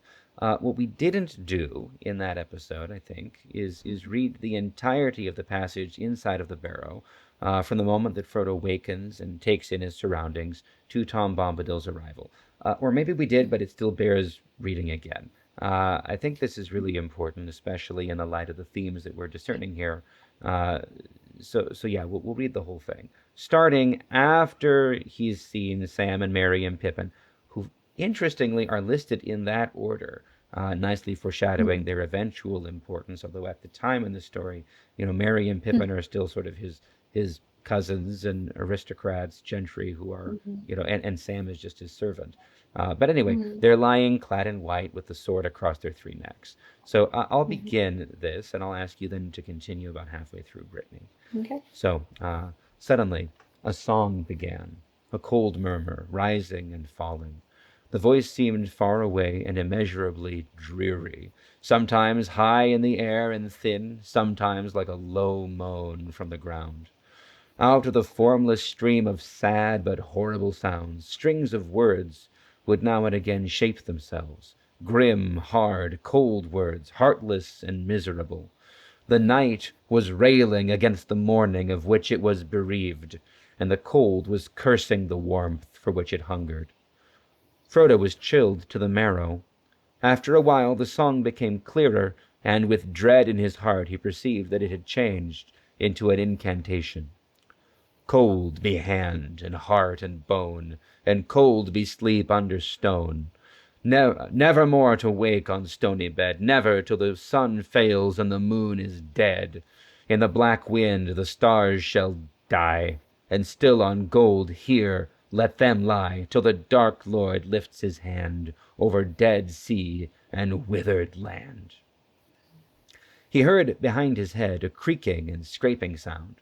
Raising himself on one arm, he looked, and saw now in the pale light that they were in a kind of passage which behind them turned a corner. Round the corner a long arm was groping, walking on its fingers towards Sam, who was lying nearest, and towards the hilt of the sword that lay upon him. At first Frodo felt as if he had indeed been turned into stone by the incantation. Then a wild thought of escape came to him.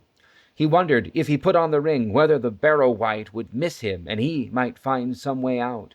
He thought of himself running free over the grass, grieving for Merry and Sam and Pippin, but free and alive himself. Gandalf would admit there had been nothing else he could do. But the courage that had been awakened in him was now too strong. He could not leave his friends so easily. He wavered, groping in his pocket, and then fought with himself again, and as he did so the arm crept nearer. Suddenly resolve hardened in him, and he seized a short sword that lay beside him, and kneeling he stooped low over the bodies of his companions. With what strength he had, he hewed at the crawling arm near the wrist, and the hand broke off, but at the same moment the sword splintered up to the hilt. There was a shriek, and the light vanished. In the dark there was a snarling noise. Frodo fell forward over Merry, and Merry's face felt cold. All at once, back into his mind, from which it had disappeared with the first coming of the fog, came the memory of the house down under the hill, and of Tom singing. He remembered the rhyme that Tom had taught them. In a small, desperate voice he began, "Ho, Tom Bombadil." And with that name his voice seemed to grow strong. It had a full and lively sound, and the dark chamber echoed as if to drum and trumpet. "Ho, Tom Bombadil, Tom Bombadillo, by water, wood, and hill, by the reed and willow, by fire, sun, and moon, hearken now and hear us. Come, Tom Bombadil, for our need is near us." There was a sudden, deep silence in which Frodo could hear his heart beating. After a long, slow moment he heard plain, but far away, as if it was coming down through the ground or through thick walls, an answering voice singing, "Old Tom Bombadil is a merry fellow, bright blue his jacket is, and his boots are yellow. None has ever caught him yet, for Tom he is the master. His songs are stronger songs, and his feet are faster." There was a loud rumbling sound, as of stones rolling and falling, and then suddenly light streamed in, real light, the plain light of day. A low, door-like opening appeared at the end of the chamber beyond Frodo's feet, and there was Tom's head, hat, feather, and all, framed against the light of the sun rising red behind him. The light fell upon the floor and upon the faces of the three hobbits lying beside Frodo. They did not stir, but the sickly hue had left them. They looked now as if they were only very deeply asleep. Tom stooped, removed his hat, and came into the dark chamber, singing, "Get out, you old wight! Vanish in the sunlight! Shrivel like the cold mist, like the winds go wailing! Out into the barren lands, far beyond the mountains! Come never here again! Leave your barrow empty! Lost and forgotten be, darker than the darkness, where gates stand forever shut, till the world is mended." At these words there was a cry, and part of the inner end of the chamber fell in with a crash. Then there was a long, trilling shriek, fading away into an unguessable distance, and after that, silence. "Come, friend Frodo," said Tom, "let us get out onto clean grass. You must help me bear them." I'm glad we had a chance to read that entire bit. I think we had to trim it and pick only excerpts with Michael, and that episode was so long as it was. But that scene is so very important. First of all, because it's the consequence of carelessness earlier in the day. They had every warning and opportunity to avoid this, but they were overconfident and just a Mm. little bit lax, and as a result, in human or hobbitish weakness, they fell prey to all of that. So, what are your thoughts on all this, Brittany? Yeah, I mean, like my first thought is better stay weak when you're on an adventure, right? Thinking about the spiritual life, demonic encounters can happen anytime. 1 Peter 5:8 talks about needing to be sober-minded, be watchful. Your adversary, the devil, prowls around like a roaring lion, seeking someone to devour. And I just think, again, like our experiences in this world are so like the ones that Tolkien writes about, thinking back to what Peter Kreeft had said. Right. You're right. I mean, just they had every warning and opportunity. I think so often Tolkien also does this beautifully. So much of his world and the animals in it give us a clue, just like in our own world, right? And just thinking about the ponies, right? Their behavior, they move from being unburdened and straying upon the grass. Then suddenly, they're standing crowded together. Their heads are down. Yeah. They're really needing to be led. Um, and until he had passed between them almost before he was aware, and even he did so, darkness seemed to fall around him. His pony reared and snorted, and he fell off. So Like 2020 is ponies like, are, I'm not going there. yeah, like they're giving him signs. They're giving them signs, and they're ignoring them, or who knows. And I just love Tom. He explains the ponies later. He says, "Here are your ponies now," he said. "They've more sense, in some ways, than you wandering hobbits have. More sense in their noses, for they sniff danger ahead, which you walk right into. And if they run to save themselves, then they run to the right way. You must forgive them all, for though their hearts are faithful, to face fear of Barrow-wights is not what they were made for. See, here they come again, bringing all their burdens." I'm so glad you bring in the ponies. A lot of times They're they so, seem like an afterthought. I've been noticing doing this read through. Wait, did Tolkien forget about the ponies? yeah, But no, that he always they're follows up and so nope, good. nope, nope. Tom's away taking care of the ponies when the hobbits. It seems Hmm. like the hobbits just sort of walk into the house and leave the ponies outside and like, oh, I forgot about them. I know. But Tom remembers them. Yeah, Uh, of course it and they're important, especially They are. here. Because yeah, Mhm. the ponies, they're less You know what's given. going on. Yeah, they know what's going on. They're less given to pride. To oh hey, look at us. We walked so fast. We're almost Yes. out. We can take our time. Let's take a nap. It's so comfortable. Oh, we're supposed to pass on the west side of the stones, but Yes, whoops. we can sit leaning up against the east side and catch the sun, and the sun's good, so we should be good. I'm sure it didn't mean that, right?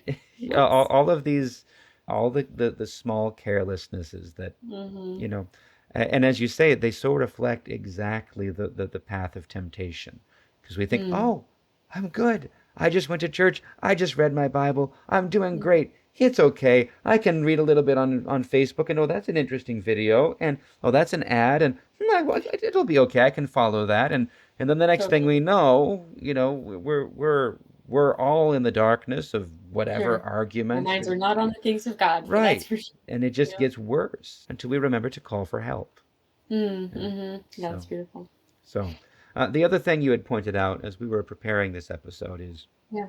uh, how Tom has both tremendous power, or maybe authority is a better word, within the boundaries of his realm, but those boundaries are real and they're binding on him at the same time. And I Mm-hmm. think you drew a neat connection between those boundaries and the music of the Ainur. And Mm-hmm.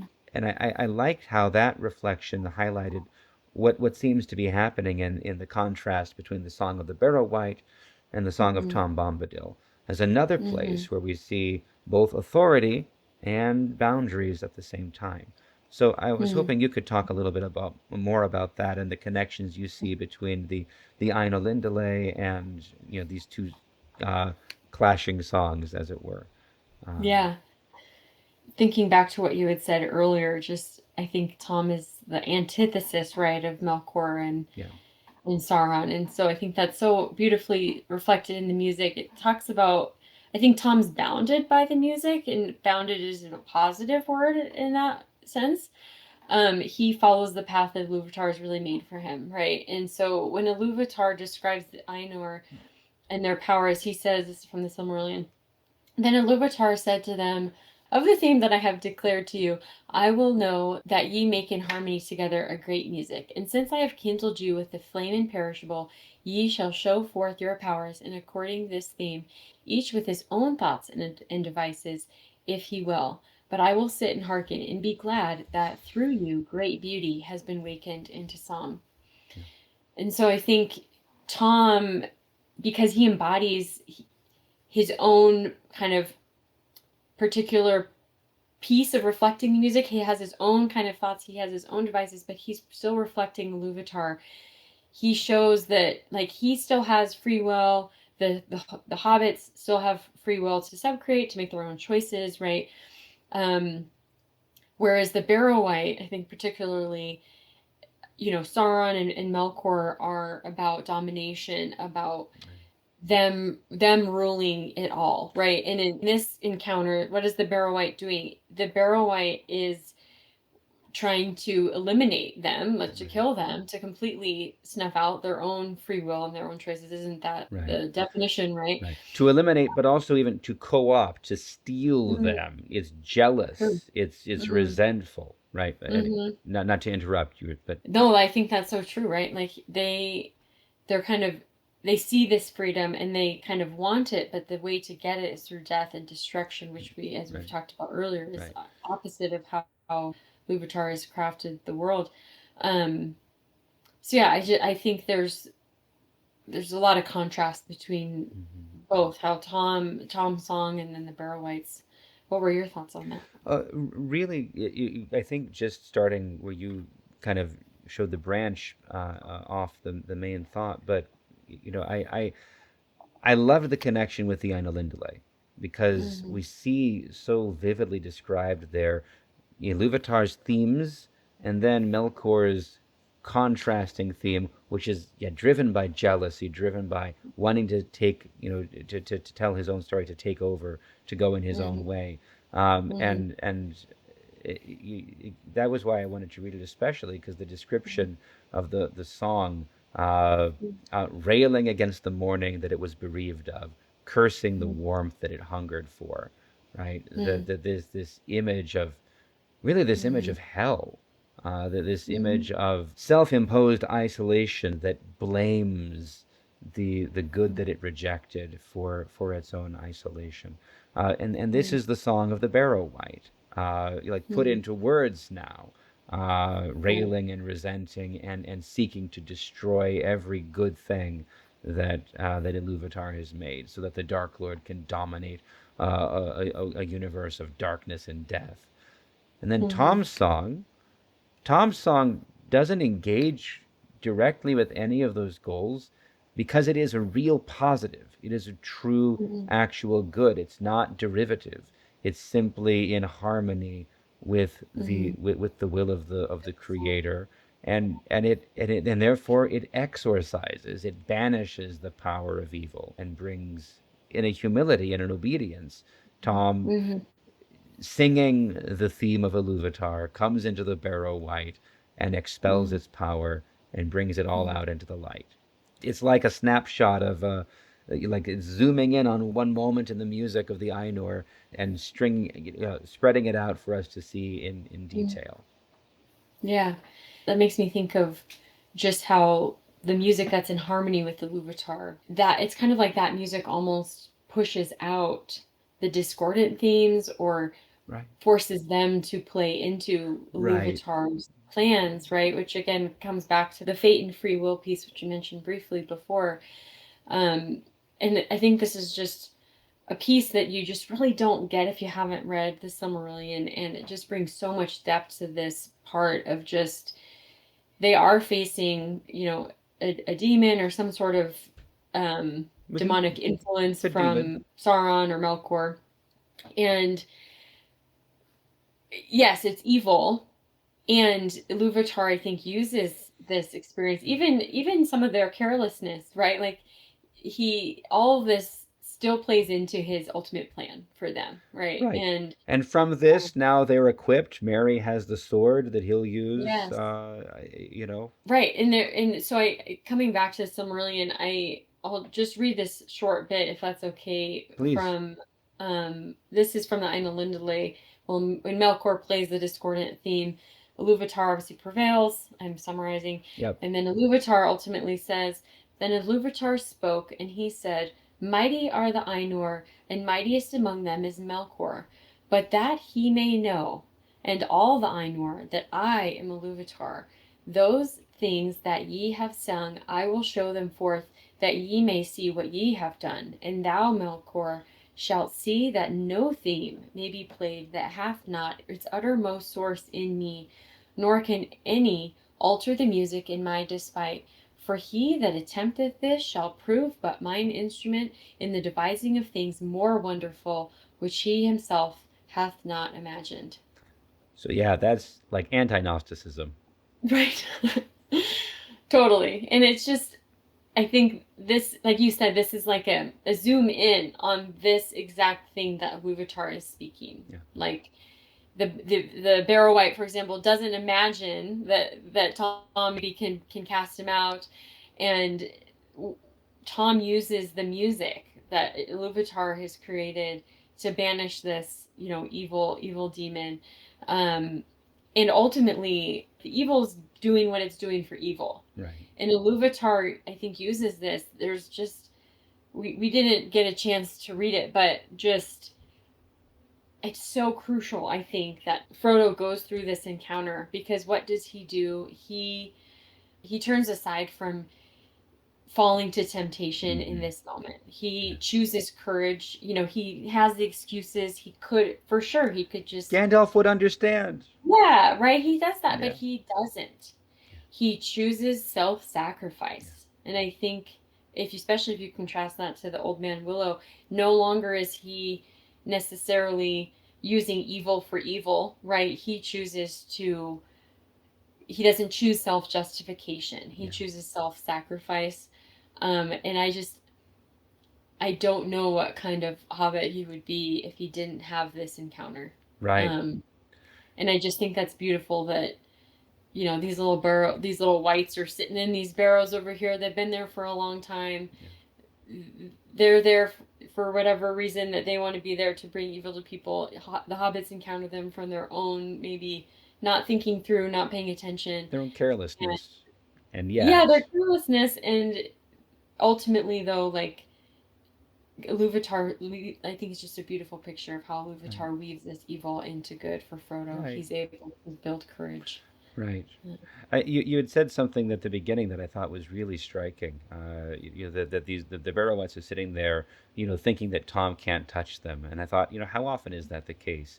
Evil sees forbearance and patience as weakness, assumes that it is being allowed to run rampant because no one is able to oppose it, and yet oftentimes, this is simply a matter of patience, allowing for a potential repentance. Even Old Man Willow, dig deep, drink water, eat earth, go to sleep. Maybe you'll feel better, right? There's time given for repentance, and yet when evil pushes too far, then all of a sudden there is a judgment. There is a nope. Yes. Now there is no. There's mastery over it. Right. Now there is justice. Now there is judgment. Now there is cleansing. Now there is exorcism. Now there is a banishment from the world. That Barrow-wight is gone. And as you say, this is a vital, pivotal moment in Frodo especially in his, because he's the one who's conscious. He's the one who has a choice. Yeah. Well, and doesn't Gandalf say, like, at the very end, at some point, he talks about how this was like the most perilous... He says it is in the first chapter in Rivendell. That was the most perilous moment of all. It's like, yeah, and I think that it's true. Like, it's like you read over it and you miss it, but you miss, like, the profound implications of Frodo's character development. Yeah, it's so important. All right. I'm conscious of our time here, so as we move forward with the hobbits towards Bree, this is actually the last time that we see Tom Bombadil and Goldberry in the story. Now they are discussed, or rather Goldberry is never mentioned again, as far as I recall. Tom is discussed briefly at the Council of Elrond, and then Gandalf mentions and plans and goes to visit Bombadil after the ring is destroyed. Now, we're a long way from getting to the end of the book, but Hmm. I think it's a good place for us to end as we're talking about all things Bombadil. This Hmm. passage comes at the end of the chapter Homeward Bound in Return of the King, just before the scouring of the Shire. Hmm. Gandalf has just explained that he is not coming with them to the Shire to set things right. He says, "My time is over." And the hobbits, he says, have grown very high and capable, so he's not worried about them. And then he says this, and we see this narrative. So, Brittany, would you read this bit, and then I'll read the paragraph, the final paragraph of the chapter, as I think we might have some final observations about both bits. But if you would know, I am turning aside soon. I'm going to have a long talk with Bombadil, such a talk as I have not had in all my life. He is a moss gatherer, and I have been a stone doomed to rolling. But my rolling days are ending, and now we shall have much to say to one another. In a little while they came to the point on the east road where they had taken leave of Bombadil, and they hoped and half expected to see him standing there to greet them as they went by. But there was no sign of him, and there was a grey mist on the Barrow Down southwards, and a deep veil over the old forest far away. They halted, and Frodo looked south wistfully. "I should dearly like to see the old fellow again," he said. "I wonder how he is getting on." Well as ever, you may be sure," said Gandalf. "Quite untroubled, and I should guess not much interested in anything that we have done or seen, unless perhaps in our visits to the Ents. There may be a time later for you to go and see him." Right. And then after Gandalf leaves, riding towards the Barrow Downs, we have this final paragraph. I'll read this bit. "Well, here we are, just the four of us that started out together," said Merry. "We have left all the rest behind, one after another. It seems almost like a dream that has slowly faded." "Not to me," said Frodo. "To me it feels more like falling asleep again." I know it's strange to read bits from the end of the book, but since we're trying to Bombadil wrap up here, I think it makes sense. So, do you see any other insights we can gain from these nuggets, Brittany? Yeah, I think just Tom's freedom, his presence, clearly they have a really profound impact on the hobbits. They've been through, I mean, literally to hell and back, right? Yeah. They remember him with such fondness, that Tom Bombadil, I mean. And Gandalf seems, I just love this. He seems to want to process the whole thing with Tom. And Gandalf's a Maiar, right? Like he has all these knowledge and thoughts, and he's wanting to reflect on it with Tom. So I think that says something about who Tom and his knowledge, right? Mm-hmm. Clearly, Tom's made a mark, I think, just on all of these characters. And who would they be without Tom? And I think the unspoken thing is Goldberry too. I think you have Tom and Goldberry Yeah. as a pair.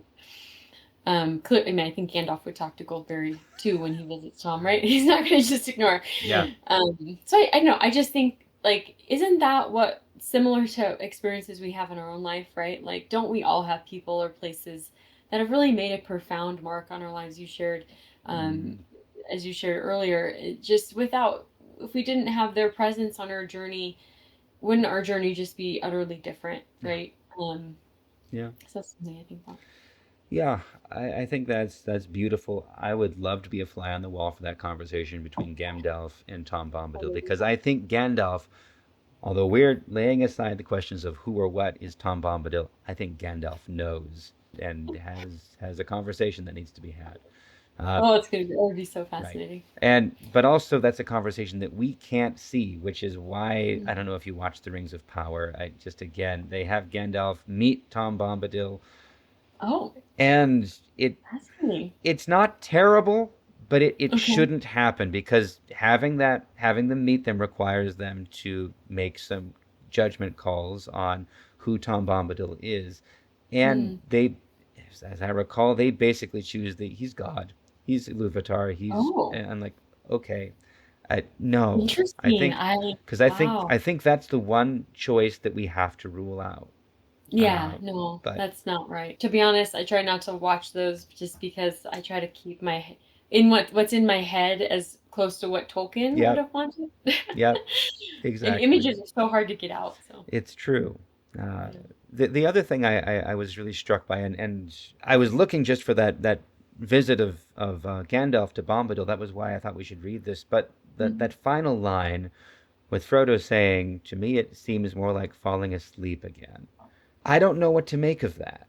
I Mm, feel like it resonates with what we said at the beginning about Tolkien reflecting a deeper sense of reality to us than the everyday, than the mundane, and maybe mm, maybe that's what Frodo is saying. We've been mm, so much involved in true reality, and now we're going back to the sleepy Shire where nothing ever changes. Of course, that's not the case, mm, but Frodo in dreams and all of this has been such a theme of these first few chapters.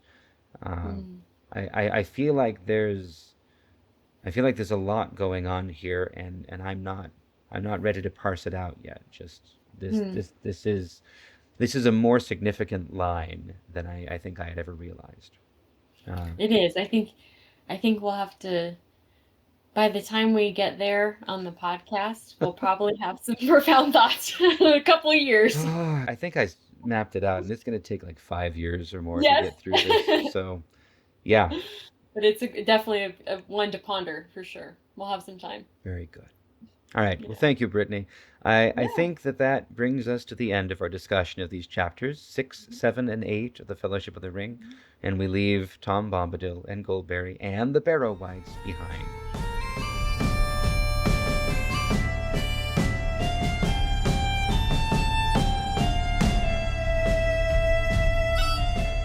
All righty. So now, this is a Tolkien podcast. So, along with podcasts, it seems there's a further proliferation of Tolkien based or Tolkien related media every year. Some of that is better and some of that is worse. Those things that decide they know who Tom Bombadil is are generally worse. So, I don't know what that says about me and this podcast. But regardless, for us, the books are always paramount, and it's always a treat to hear how people interpret reading them out loud. So for this segment, I am asking Brittany to pick a favorite passage and read it to us. So what do you have for us today, Brittany? Yeah, I'd like to just take us back to the first stage and read something from the Silmarillion, if that's okay. Absolutely. Um, it's part of the story of Beren and Luthien, and it has a couple of my favorite characters, and I I think there's some beautiful just parallels to these few chapters that we've read, just in terms of evil and good and triumph. So, Marvelous.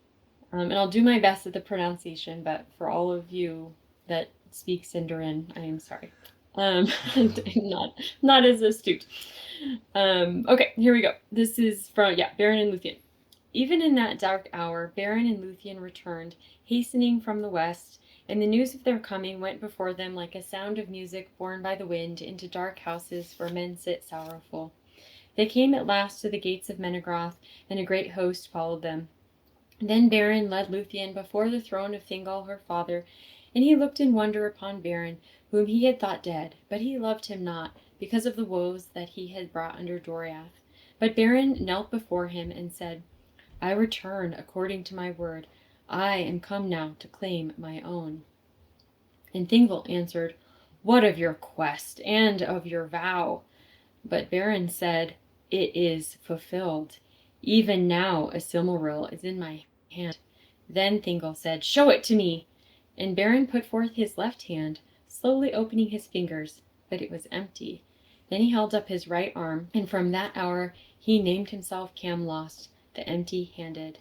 Then Thingol's mood was softened, and Beren sat before his throne upon the left, and Luthien upon the right, and they told all the tale of the quest, while all there listened and were filled with amazement.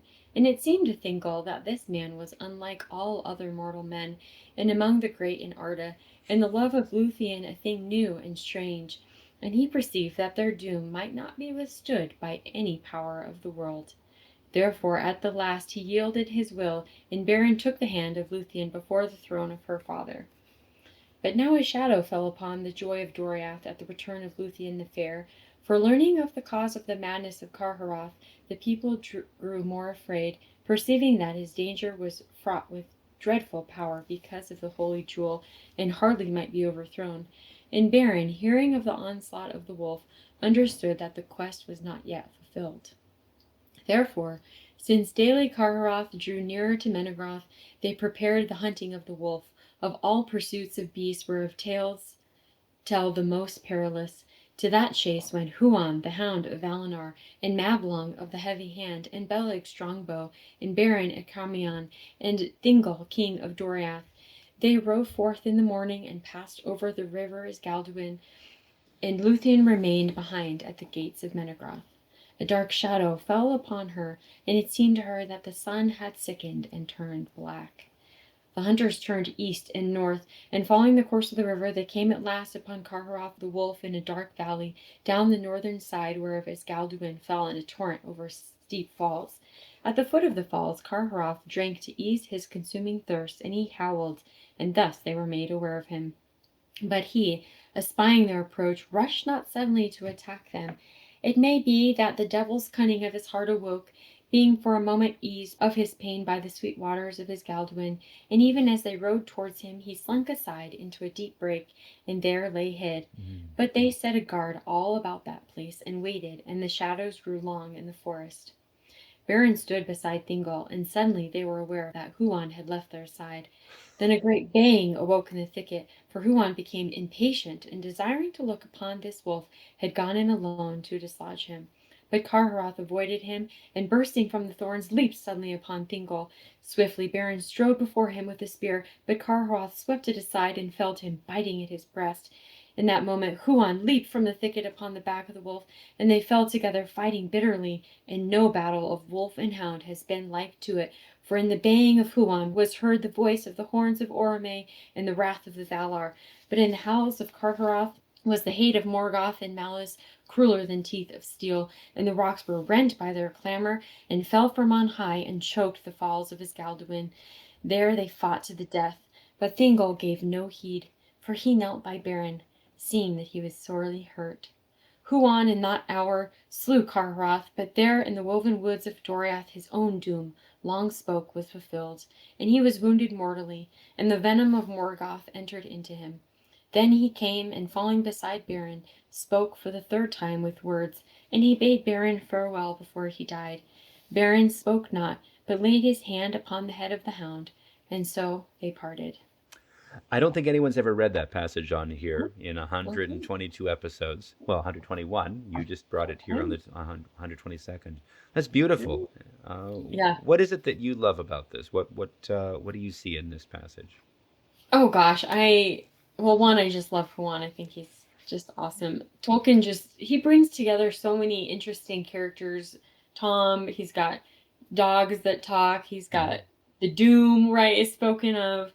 Um, Beren and Luthien obviously is just a totally beautiful story, and so yeah, I think all those elements stood out to me. I obviously Beren and Luthien and just how they're so faithful to each other, and they endure. I mean, they literally face Satan and survive.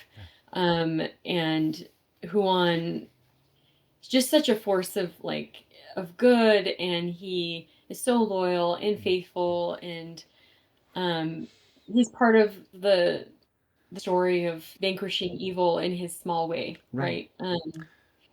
And then the hand, they're just fun. Like Tolkien in these dark things, Right. it's kind of funny. Like he's facing Thingol and he puts his left hand on. I don't know. There's so many parts of this passage I think are just so quintessential Tolkien. Right. It's so epic and so. Right. I noticed the clamor of the hound and the wolf fighting Hmm. sounds like the The back. voices and the Valar, against, the clamor of Melkor. Like, okay, there's the music again, Totally. like you Yeah. said. It And fits so perfect with Tom right. and the Barrel White. Right. I don't know. And the drama of Beren holding up his handless arm, Yes. um, because, okay, it's dramatic and it's bold, but Hmm. also that's a crisis. That's a moment of judgment for Thingol, who has been Mm. so single-mindedly Hard-hearted. blind and hard of heart. But that's the crisis where Baron basically brings him to the brink, saying, "Will you judge me and banish me now, who has been faithful to your daughter and has Hmm. technically fulfilled the terms at the cost of my own hand?" Right? Hmm. Yes. And but Thingol's heart softens, and Yeah. he is pulled back from that brink at least for a time. Yeah. And And he's there at his death, and I didn't right, read on, but It seems like Thingol's really mourning for him, Yeah. um, and I just love it. Like again, that self-sacrifice, right? Kind of like Frodo chooses self-sacrifice in the moment with the Burrow White. Beren chooses self-sacrifice in opposed to like if he would have come into Thingol with, you know, war and swords and fighting, I mean, it never would have worked, right? I think Right. Thingol just total him and Mel. Right. He probably try to like get Melian to crush him, which I don't know if she Right. would have, but But he does yeah, come back too. He yeah. comes back and Hmm. submits to his judgment, right? Yes. Yeah, Uh, and Luthien doesn't even really want to, right? She's right. like, I'm fine just hanging out in the forest. Right. And he's like, no, no, we need to do the right thing, Right. you know? And then Baron at the end, he saves Thingol. He steps in Mhm. front of the wolf himself, right? Yes. There's a beauty of self-sacrificial fidelity in Baron. Humility. Um, Yeah, it's just, oh, there's so many good parts. yeah. All right. So great. We don't have time to do another whole podcast about all of that, but thank you so much Yes, for sharing, you're and welcome. I'm so grateful. And Yeah. with that, Brittany, it is Hmm. indeed time for a little segment I like to call "They're Taking the Hobbits to Isengard."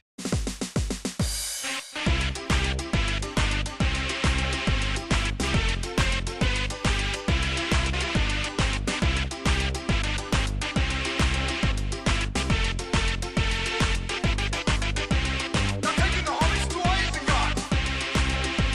They're taking the hobbits to Isengard!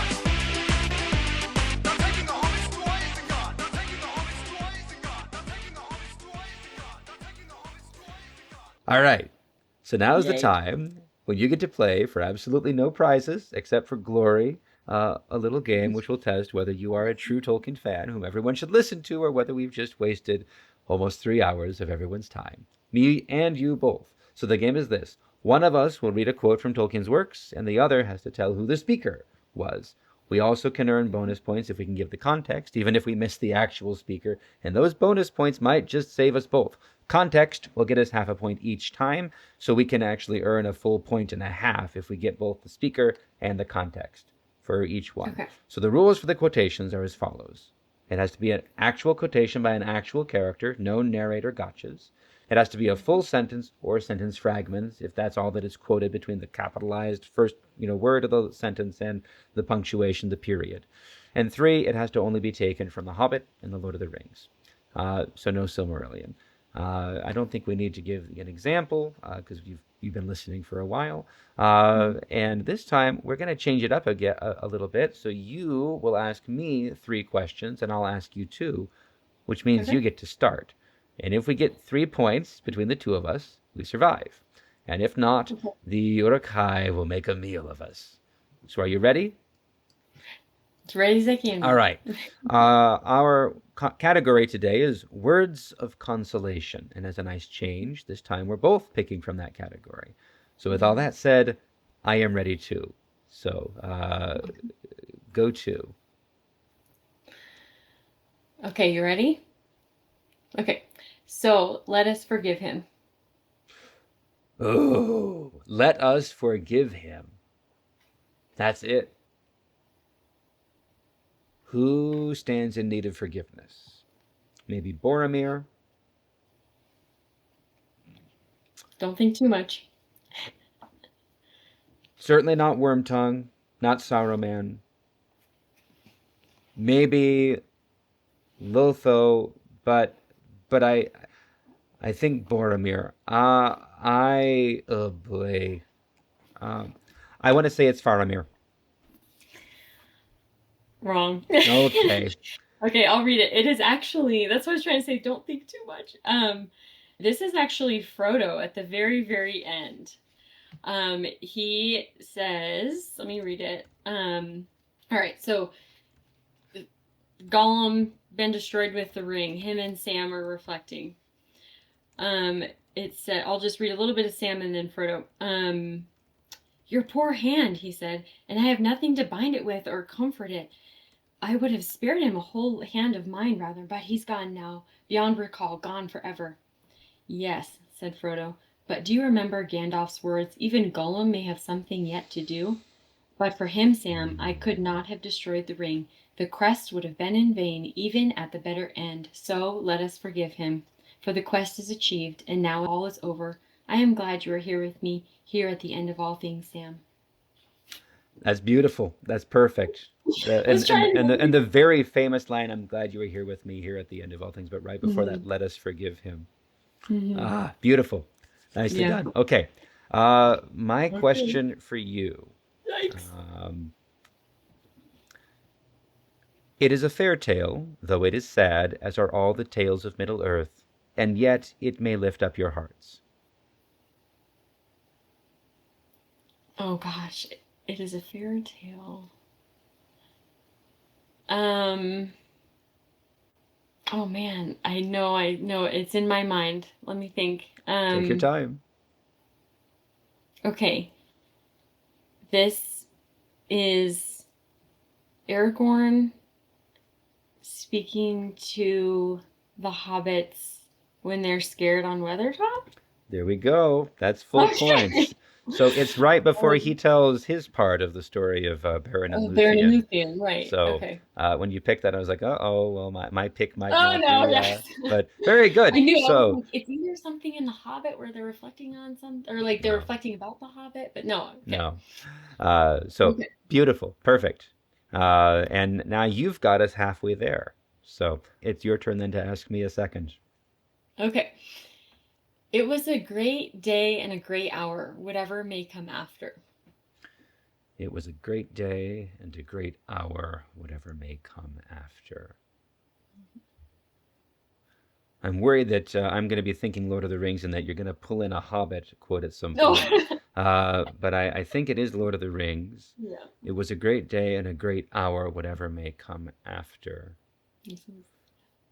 I I'm thinking that I am wrong Okay. because it doesn't quite fit. But I think the context is after the Battle of the Pelennor Fields. And I think you're shaking your head, but I'm gonna I'm go like, with it because I've already said it. I think that's the context. It was a great okay. day and a great hour, whatever may come after. Unless something else comes to mind, great day and great hour, whatever may come after. No, I think it's someone there, and I'm gonna guess it's Eomer, and that they're talking about now they have to go to the Black Gate, and they're probably going to lose, but it was a great day and hour, whatever may come after. Ah, I think it would be said around there, but that's not correct. I got you some tricky ones. I'm sorry. That's This good. is Legolas actually, and it's in the last debate. Okay. And the context, as far as I can tell, is Legolas and Gimli are telling of their strange journey of the paths of the dead to Pippin and Merry. So Legolas says, let's see.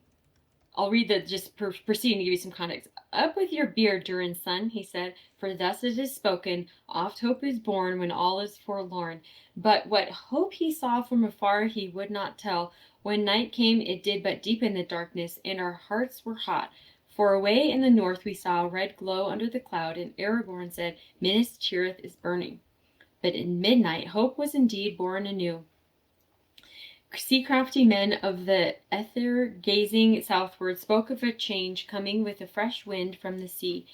Long ere day the masted ships hoisted sail, and our speed grew until dawn heightened the foam at our prows. And so it was said, as you know, that we came in the third hour of the morning with a fair wind, and the sun unveiled, and we unfurled the great standard in battle. It was a great day and a great hour, whatever may come after.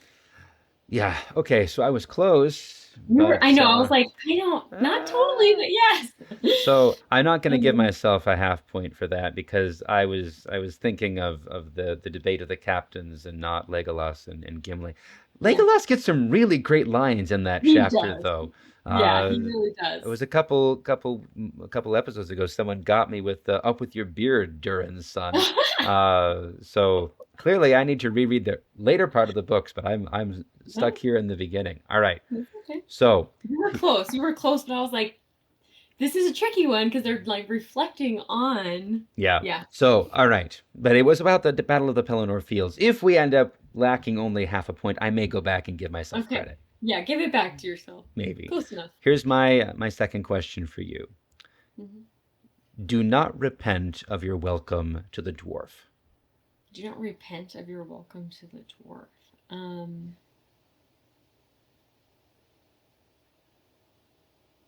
Hmm.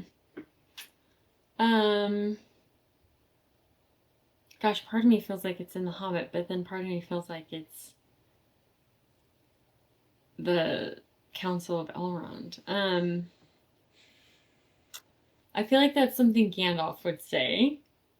And I'll just go with my first thought that it's the Council of Elrond Okay. or somewhere in there. You are wrong on both counts. Oh, darn it. Okay.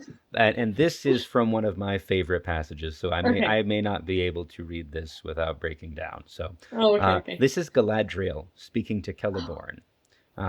At the point that he's blaming the dwarves and Gimli for stirring up the Balrog, and he's questioning Gandalf's wisdom in taking the Fellowship through Moria, suggesting that Gandalf fell from wisdom into folly. Galadriel responds, and I'm going to read it in full because it's my podcast now, and it once is not going to be enough to read this passage. So Celeborn says Gandalf might have fallen into folly, and he would be rash indeed that said that thing, said Galadriel gravely. Needless were none of the deeds of Gandalf in life.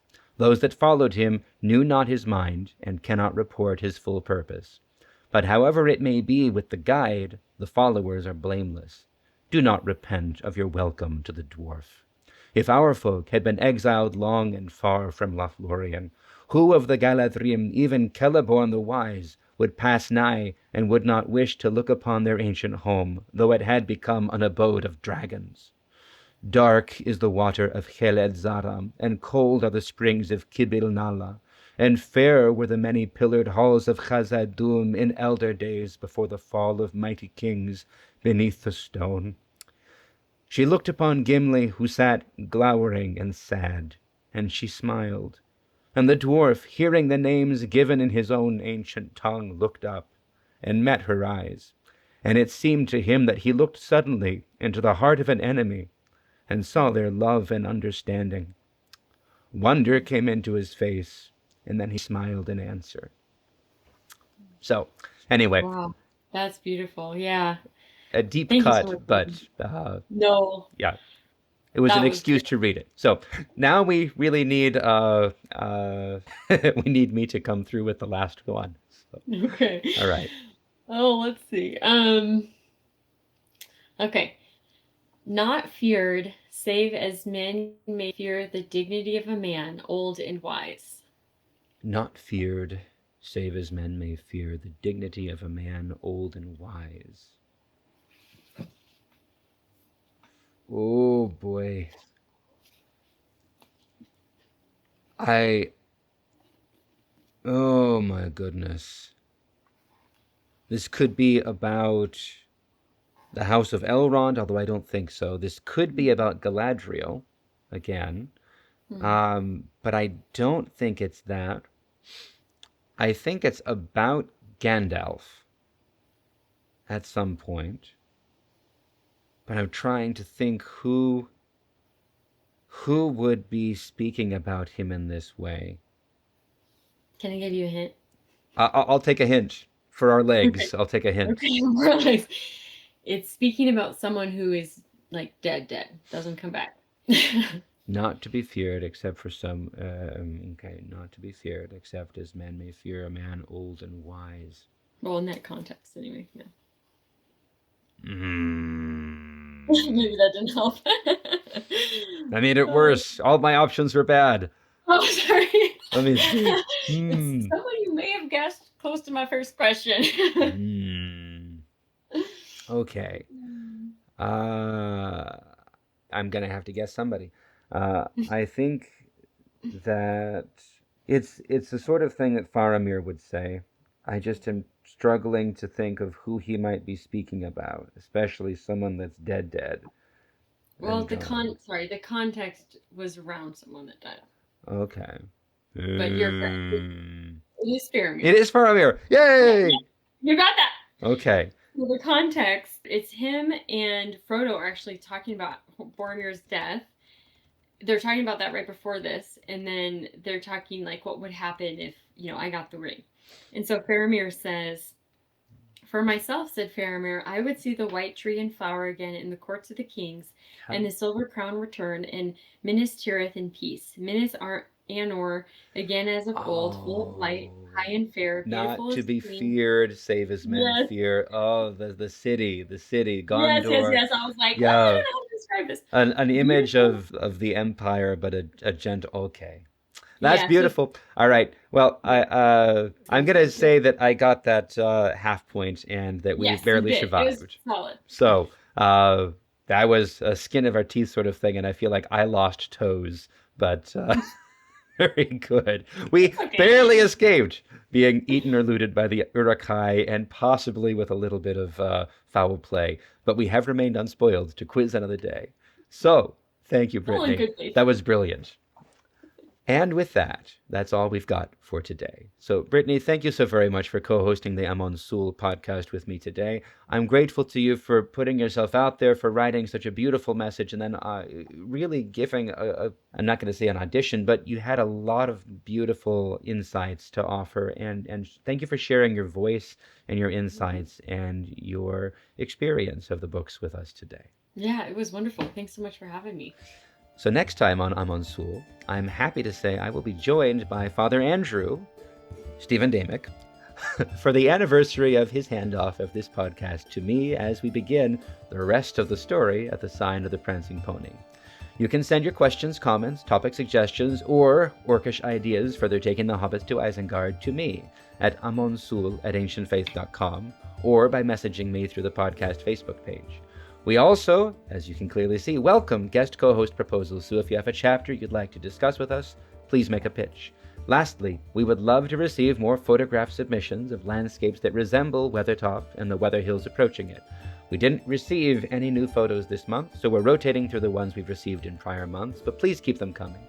We'd love to grow our portfolio. So if you live or work or commute or travel in the vicinity of Weathertop, please share your view with us. If you want more of this kind of thing, subscribe to the Amon Sûl podcast on your favorite podcast app, and please rate and review. And look up the Amon Sûl podcast page on Facebook, click the follow button. Most of all though, share with your friends. And while you're at it, if you appreciate this or other Ancient Faith media, go to ancientfaith.com/support and show some practical love. We have been around since 2019, and you can find our full back catalog of episodes by going to tolkienpodcast.com or just, subscribe in your podcast app. The Amon Sûl podcast theme music is Hidden Past, and the closing theme is Celtic Impulse, both by Kevin MacLeod, whose music you can find at incompetech.com. Our podcast cover art was created by Samuel Hebel. Our video and audio editors /Elvin Song Smiths are Simon Nelson and Mike DeGan. And special thanks go to the Amon Sûl Facebook group for conversation, inspiration, and all manner of other insights. I am your host, Father Anthony Cook, and even though Father Andrew considers taking back the podcast just to make these final jokes actually funny again every time he hears me say it, this has been a listener-supported presentation of Ancient Faith Radio.